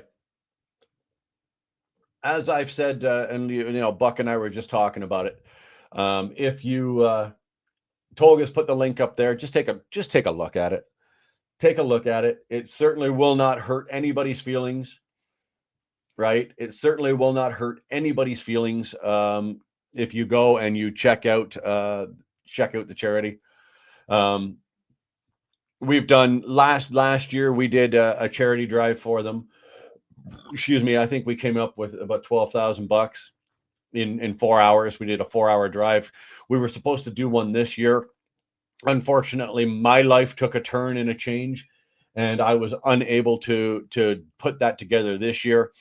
And then I was hoping to be able to do something for the camp out in October. But as it turns out, my life I'm not able to do that right now. But seeing as how the channel is now back and we're working again and we're pushing the algorithm, we're building it back up again. I'm thinking that we're probably we'll be on good solid ground to be able to do something with Dave and Cindy and Forgotten Angels next year. I would every year I would like to top the year before. So the first year we did the St. Christopher Truck Driver Relief Fund. And we raised $6,800 the first year, and then we did 12 grand for Forgotten Angels. So I've decided, I did make a decision. Usually I put a poll out and let you guys decide, but this year, I've made the decision now that every year we're just going to do it for the Forgotten Angels, and they're going to get our money. But aside from that, we will do some other work with other charities at other times. But we're just going to do the main drive every year is going to go Forgotten Angels. 12,650. Thanks, Buck. So then next year, if 12,650, we can top that next year. Every year I'd like to top it, just get bigger and bigger and bigger. I don't think we'll ever get up to the level where Shade Tree's, giving away motorcycles and shit like that. But you know what? If we can just put a little bit of ourself in there and help them out, not bad for a little Canadian channel up here, just minding my own business, doing a little cussing, swearing, and having some fun. Salty, good to see you, Badger. Good to see you, Salty Badger. Hey, everyone, make sure you tickle that like button for Wheel Burner's enjoyment, not yours. Well, it's bearded for her pleasure, not yours, right? But yeah, appreciate that, Salty. Thank you very much. Yeah, I don't ask you for a sub. We don't beg you for subs, and I don't ask you for money unless I'm begging. I will beg for money from you, and I will pickpocket you if it comes to Forgotten Angels. But other than that, we don't ask for money and we don't ask for subs. But I do ask you to at least just stroke the like button. Give us a little tickle, For example, one of the biggest bank CEOs is making less than 600 in here, 600,000 a year. People even criticizing that guy, but they don't know what's happening in the other areas, and that's very common. I wish we had Tolga, you wish you had that over there. Yeah, you're in Mobile. You in Mobile. He's out down in Alabama. He's down in Alabama, boys. Careful when you park the truck, Buck. Right when you hear that banjo, man, lock the doors. Seatbelt and lock them doors. What's up for the weekend? Ginger ale and some tail. Yeah, and you can actually reverse those if you want. I can do that in any order. I'm good with that. If you're watching on your phone, just tap the screen twice and give a like and boost the algorithm. Yeah, Robert, my algorithm is in deep trouble today just because, like I said, I took a strike yesterday. So I'm technically in YouTube jail because I don't think I've seen more than 20 in the chat. We're at 17 right now, which is probably like up there, the highest it's been all day. But it's because I took a strike yesterday and I was a bad guy. Bad boy. Stroke it, folks. I don't care how you do it. You take that like button. You can lick it, poke it, stick it, swipe it. I don't give a shit. On it. Just clean it up when you're done, but hit the like button. Stephanie, you don't have to go like that. Okay, we're good. Just don't worry about it. Not to mention the other beard shaving event in October a year ago you guys had. Shade Tree's channel raised 36.5 trying to win the Dark Knight. There you go. There you go. Billy Squire, Stroke It. Good song, a little outdated though. Good song, a little outdated. So yeah, there we go. That's a good boost. I could sit and talk all day about Forgotten Angels. It's just one of those things that I really enjoy, and even though I've never met David or Cindy, I've obviously spoken to them online. I've spoken to them on the phone, all of that kind of thing. But it's one of those areas in my life that I could sit here and talk all day, and anything, if they were to call and ask for anything, I'd be more than happy to do it. It's not like I got a lot of. It's not like I don't have any time on my hands right now. So if there's anything they were to ask or need, and I'd be happy to fucking do it. It's an excellent moment at Buck Brown. There you go. That's amazing. Yeah, yeah. 36,500. One day, who knows? We could blast past 36,500. Um, but I don't think I'm ever gonna be to the point where I'm giving away motorcycles or vehicles or trips to fucking the Caribbean islands, or that wouldn't be a bad draw though, eh? You have a raffle for a motorcycle, and the winner gets the bike in 2 weeks in the Bahamas. Damn, I'd be buying 10 tickets for that.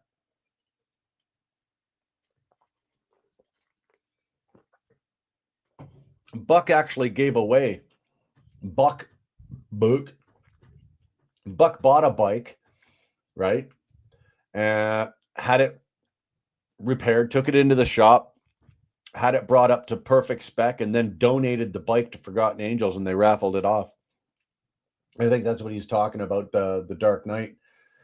And then who else won Eric. Didn't Eric won a bike, didn't he, Buck? Sick bastard. He won that the hell was it? It was a Harley of some sort. But yeah, Buck Brown won a bike and didn't even know he'd won it, for crying out loud. He was standing in the audience or something, like the story goes. He was standing in the audience, and the bike was he won the White Lightning FXR October 2020. Yeah, there we go. Yeah, but he was standing in the audience, and it was announced that he won the bike, and he didn't even know he'd won it. Somebody had to tell him. I don't know about you, man, but if I win a motorcycle and I'm standing in the audience, I'm gonna know it. I will make sure that I know it. And the good thing is, being a Canadian, when they do these draws, when Shade Tree does these draws and gives away these bikes, I can actually win them. Like, as a Canadian, I can actually win it, claim my prize, and bring the bike home. And it's not a bad deal. So I'm always throwing a couple $100 at Shade Tree when they're doing this kind of stuff. Been a while though. When was the Buck? When was the last time? When was the last time Shade Tree was giving away a bike? I don't remember who it was. Who was one, but some people were thinking that Buck was joking around whenever he wasn't know him yet. No, it was Sick Bastard. Sick was probably stoned. Well, you know what? There's a high probability of that, Tyke. Probably, I'm not even going to say there's a high probability. I'm just saying, yeah, he was. They were calling him, and I was standing beside him, and he was trying to send the call to voicemail. I told him if he didn't answer the call, I would. Could you imagine that? They're phoning you to tell you that you've won a motorcycle, and you're trying to, because you don't recognize the number, you're trying to send the call to voicemail. I don't think I'd be doing that. I'd be answering the goddamn phone is what I'd be doing. Anyway, you know what, guys? God, what are we at here? We're just over 3 hours. Just over 3 hours. Not too bad. 10 o'clock. No, it's not 3 hours. It's 209 minutes. 2 hours and 9 minutes, not 209 minutes. 2 hours and 9 minutes. So you got 2 hours and 9 minutes. We talked a little trucking. We talked a little Forgotten Angels. We talked a little bullshit. We talked about some stuff. Leave me to this. I'm getting this set up. I'm just, I'm still in the midst. Victoria and I got a couple of things that we are changing, and I keep going like this. I'm talking about, we're gonna have proper lighting and some. Got to get rid of that. And we're going to take care of some other things. And there are some things, like I said earlier in the channel, we are going to go back to doing some of the things that I do very well. and that is going back into the trucking industry, the trucking business. And we're going to be talking to some people. We're going to be bringing some people on that know this business, that know, the industry itself, that have been that are in the industry and they're doing it. They're not just fucking yapping about it. So we are going to be doing some of that. We're just putting it in place, and it's going to take some time. Okay, shameless plug for Buck Brown here. We'll even throw it up on the screen there just for the big man. Okay.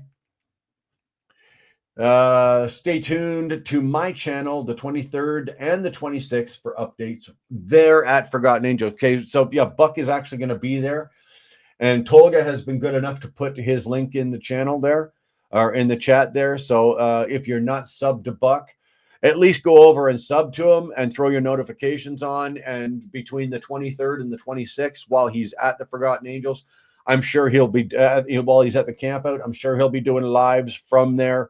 He'll be posting videos of activities and shit that's going on. I've watched a million hours of this stuff from various different channels, from Shade Tree all the way down to Sick Bastards, and everybody in between. Chasing Ghost has been down there. She put up videos and lives, and it was great. So like I said, I've watched millions of hours, and once you start watching, you can't stop. Dave and Cindy would be great financial advisors. Well, you know what, Quinn, you're absolutely right. When you think about it, that they are running a charity organization as large as they do, where nobody's making a salary, right? Nobody's getting paid. Everybody's a volunteer, and yet they're, obviously they have to have a compound that costs money to run. All the kids, the hundreds of kids a year that are coming through and cycled through, and they're getting out there and they're getting the help they need. That all costs money. Yeah, I would have no trouble letting Dave and Cindy handle my portfolio. Well, wait a minute. I don't know. Well, yeah, I would. The links aren't turning blue. It is your settings, Wilbur. No, it's not. It. You know what? It's the goddamn long stream. It's the horizontal stream that I'm doing. Um, because on my phone, like I'm watching this on my phone, because when you see that link turned blue there, right? The Forgotten Angels link on my phone turned blue. I think it's just not you guys. I think it's being on the short stream that we're in, and that's the reason why it's not turning blue like that. Not 100% sure, but even if you can't hit Buck's link, just go check out Buck Brown, at Buck Brown. So was it Sogano, Florida, Southern Georgia and Florida. Yeah, I had to figure that. I had to sit and think about that for a minute. But you can actually see the link in there. Um, Check it out. You won't be disappointed. The links aren't. Yeah, Dave and Cindy's home used to be a high school portable building that they converted into a one-bedroom home. I know that Dave was telling us about that when he was sitting there with us when we were doing the drive, and everything it took to get the conversion done. It's not a bad idea though. I had a dream one time that I won like billions of dollars, and I went back and bought my old high school. Right, my old high school used to have, the high school I went to in Mississauga was Arendelle. When I was in high school, it used to have about 3,500 kids in it, and it was 3 floors high. It had endless, garages for auto mechanics and welding and all that kind of shit. And I'm like, if you ever wanted a fucking dream house, buy this high school. And I had this dream that I went back and bought my old high school and converted it. It was an awesome dream. I was disappointed when I woke up, trust me. And just imagine saving lots of youngins' lives and the future while getting them ready for the future decisions. Tolga, 100%. 100%. Like, and that's what I'm saying. There's not another charity out there anywhere in the world that I've seen that does what they do to the degree that they're doing. There might be other organizations out there doing it, but I don't think they're doing it as well as Dave and Cindy are. And I don't think they're 100% volunteer. I think there are payrolls and people getting paid at certain points like that. But there's nobody else out there. And you can honestly say with 100% certainty that Dave and Cindy's hearts are for the kids.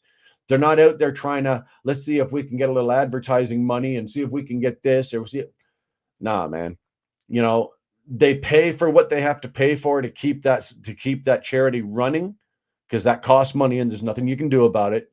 Nobody gives you a big piece of property in Florida and puts up some buildings and some houses and all of the stuff that they need to house these kids. Nobody gives you that for free. That costs money, and it costs money to maintain. So, but they use just enough money to keep that whole compound running and running well. Everything else goes to the kids. I can't say honestly anywhere that I've looked that I've been able to find another organization that does that. Clicking to the links via vertical streams is being impossible for now. Maybe they can fix it soon with an update. Oh, who fucking knows? iPhone versus Samsung. iPhone. Actually, Samsung. I have an iPhone. I'm ready to jump to Samsung. Victoria's got a Samsung. I don't know what the hell it is, what model it is, but it's the one that opens up. Like if it'd be like, so here's my phone, right? So say this is the Samsung. It goes like this, but then she can open it and it goes bloop and then it opens like a book. And it's almost to the degree where it's like a small iPad. It's a mini iPad. And the picture quality is fantastic. I think the iPhone has a little bit of a bit, like mine's an iPhone 16. I think the camera and video quality on mine is a little bit better than her Samsung. But other than that, I'm ready to convert. I'm ready to bail on iPhone. I've had iPhone since iPhone 1, and now I'm at 16. I think I'm ready to bail. I think I'm ready to bail. It's the Z Fold. Thank you. Or something closer. Something, yeah, you're right, Tolga. It's something like that. But it is a very cool phone. It is a very cool phone. I play on her phone, you know, if I get a chance, just because it's nice. My eyes. That's why I have, like, this is the iPhone 16 Plus, right? Pro Plus. It's the biggest one that iPhone makes, and it's just because, you know what? I don't want to have to be doing this to look at my phone. With Victoria's phone, I don't have to do that. I can just open the thing up and read a complete email, or see a video, or read a headline, or whatever the fuck I'm doing. Right? I can do that with her phone. I can do it a lot better than I can than I'll, even on my own phone. So I hate to say it, but iPhone, your days are up with me. You know, once I feel that I just got this thing about 6 months ago. So once I feel that I've got my money's worth out of this phone, I'm done. You know what? Buy a tablet and the problem solved. I got two iPads, dude. Right? I got an iPad that's probably about 7 or 8 years old, and I've got an iPad that's probably about 2 years old. Um, but I don't want to walk around with a tablet. I want a phone like that Z Fold or whatever it is. I want a phone that I can open into a tablet. But you know, even the smallest iPad is still what, 8 by 10. Like nobody's walking around with a tablet. I wish I could, you know. And as far as I know, I can take an iPad and use it almost as a cell phone, pretty much. But do I want to walk around with? You know, I have to tuck the goddamn. It won't fit in your pocket, and you'd have to tuck it under your arm, or you'd have to have some kind of carry. I don't carry a purse. You know, that's not where I go, so I don't have a purse to put it in. If you can put your SIM card in them too, you can actually use them as a phone too. No, I know that. I used to use my iPad in the truck with the SIM card, and I used to use it for before we used to hotspot, right? Because now you can hotspot your iPad off your phone, so you don't have to worry about internet. So you don't need the SIM card. But you know, before I used to have a SIM card in it because I used to run my e-log, and I used to do, you know, streams and lives and shit like that using my iPad when I was in the truck years and years ago. But now you can just hotspot. I can hotspot anything off my phone, tablets. You know, I used to run my Rand McNally GPS. I had the Rand McNally Overdrive Pro 8, and you know, every once in a while, I didn't keep it on steady because it chews up a lot of data, or data, or whatever you want to call it. But I would stream the GPS off of the phone if I was coming into an area that was heavy traffic or whatever, because the GPS could give me better routes or whatever. But nowadays you don't need SIM cards in every device. You can just hotspot everything off your goddamn phone. But seriously, saw some tourists were talking with tablets when they were new in the market. Just imagine you're holding a huge black tablet in your ear to talk to someone. No, you'd look like you would look ridiculous, Tolga. Right? It would look absolutely fucking ridiculous. Um, I know that you can use if you put a SIM card in them, and if you use the earbuds, like the earbuds, I know that you can. I know that you can use them as cell phones that way, right? Because it'll be done through the Bluetooth, and then you can talk. I'm not sure if I'm pretty probably actually it would make sense. I would imagine the newer iPads probably have a microphone on them, but some of the older ones didn't. And so I think you're talking through your earbuds. You're probably good. Someone has just backed into a guy's truck. That's a bad day at the office. And you know what the worst thing is, Tyke, is watching that, right? Because I guarantee you, if you were watching it from beginning to end, so let's say the guy rolls up, he goes out, and then he starts his back, he starts his turn, and he's backing in, and you're watching that, and you can absolutely see that it's going to go sideways in about 5 seconds. And I know for a fact I've sat there before, and I'm like this. I'm watching, and then a couple seconds later, you're like that, and then you're like that, and you're watching, and you're getting more and more focused, and you're intent, and then it happens, and you're like, oh, and then of course you sit there afterwards, and you're like, sucks to be you.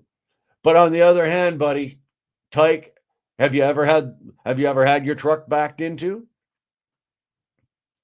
I have. I had the nose of my Peterbilt taken off, or not completely taken off, but the front side, the front passenger side, the whole quarter, like headlight all the way back to the fender, across from the steer tire, gone, ripped off. And the guy didn't even fucking stop. He kept coming right in and backed in, and then he'd hit me, but pushed everything off of the truck, backed all the way in, pulled his fucking brakes, and he went to pull his curtains. He didn't even know he did it. I'm thinking, how the hell could you not know if you're looking in your driver's mirror and you're parking on my passenger side? You're looking right in the fucking mirror. You had to see all the shit and crap and the great big chunk of fucking fiberglass laying on the ground. Thanks for having me. I'm glad I got some kind of test done with the link also. There you go. Now you know for next time, Buck. I tell you what, there is a way for me to email links. So maybe when I go live, I'll just throw, I'll email the link to Buck, I'll email it to Tyke, I'll email it to Toga, I'll email it to certain other people. And if you feel like coming in, then you come on in. If you don't feel like coming in, then fuck off. No, don't. Anyway, you know what? 2 hours, 22 minutes. I got a couple things I'm going to do. I'm going to run over to Walmart. I was supposed to do it yesterday and I didn't do it. Didn't do it, man. Couldn't get the nerve to run over to Walmart. So we're going to run over to Walmart today. Got to get some milk, and I need a couple new. I'm actually. Listen. Okay, listen to this. This is how good my woman is. Okay, she is allowing me, right? She's allowing me. She is allowing me to have my own bathroom, right? So actually, I've got my own bathroom, but it was already pre decorated, right? Before I moved in here. And it was, don't get me wrong, it looked nice, but it wasn't suitable or decorated for, say, somebody like me, a guy that kind of, so anyway, I'm trying to be nice about this, but she has allowed me, again, I say that right, allowed me, to redecorate the bathroom. And I'm allowed to go and do pretty much whatever I want. Again, allowed, right? Um, so I have changed the shower curtains. I've taken some other fixtures down and hung a couple of picture. I've hung at least one picture. I've got another area where a picture can go. So something else is coming down in another picture. It's going to be a more male friendly bathroom as opposed to, say, a female friendly bathroom. Victoria's got her own bathroom. Like there's a bathroom in our bedroom, and that's her bathroom. Brian gets his own bathroom on the upstairs floor. So, I'm allowed to decorate my bathroom how I want. And so that's what we're doing. So I've got one picture hung. I got the shower curtains changed, new shower curtain rods, or not rods, hangers. I got another picture that I want to hang. And what else? Today I'm going to Walmart, so I have to pick up a couple of things for groceries. But I'm going to be looking at bath mats. You know, bath mats, and possibly even a couple of manly towels, right? Manly towels. So, or he's fitting to go. Yeah, he's fixing. No, I'm fixing to get my ass kicked if I don't get off here soon and start keep talking about this. Going to Walmart does not help restore my faith in humanity. Quinn, for me, that's going to IKEA. Right now, you think about it. It for me. It's 10:30 in the morning on a Friday. So my Walmart is probably, and I live in a town of only 15,000 people. So for me, my Walmart's going to be pretty much empty. I can go in there and walk around and get what I got to do and get the hell out and not have to worry about it. But put a jukebox in the bathroom. Quinn, if I could do that, if the bathroom was big enough to put a jukebox in there, oh, don't kid yourself. Or put surround sound speakers in, like Bluetooth surround sound speakers in, and hook them to your phone. So I could be in the shower singing away, like doing my own rock concert in there, and just have the music like blasting at 25. That would be cool. Actually, you know what? That's not a bad idea. Okay, well, let's see. We're gonna have to stop at sir. We're gonna have to stop at Best Buy. Damn. See, my you're thanks, Quinn. You're extending my day. No, anyway, so I'm gonna just go get some bath mats and a couple towels, and I don't know, maybe a couple other little odds and ends just to manly up my bathroom a bit. Don't get me wrong, it wasn't bad. It was a nice bathroom. It was nicely decorated, but Victoria lived here, and she was a single woman before I came along, and she lived here, and she decorated her home at that time to her taste, and being a single woman. Now she's not a single woman, and she's got a guy like me that's living here, and I got my own bathroom. So hey, I'm allowed again. I'm allowed, right? I'm allowed to go and do this. So that's what I'm going to do today. Other than that, fuckers, hopefully I'm out of YouTube jail tomorrow, and we can get more people in here and really get some shit started. If not, then it doesn't matter. I'll see you tomorrow anyway. You guys have a great day, man. We will see you down the road most of the time.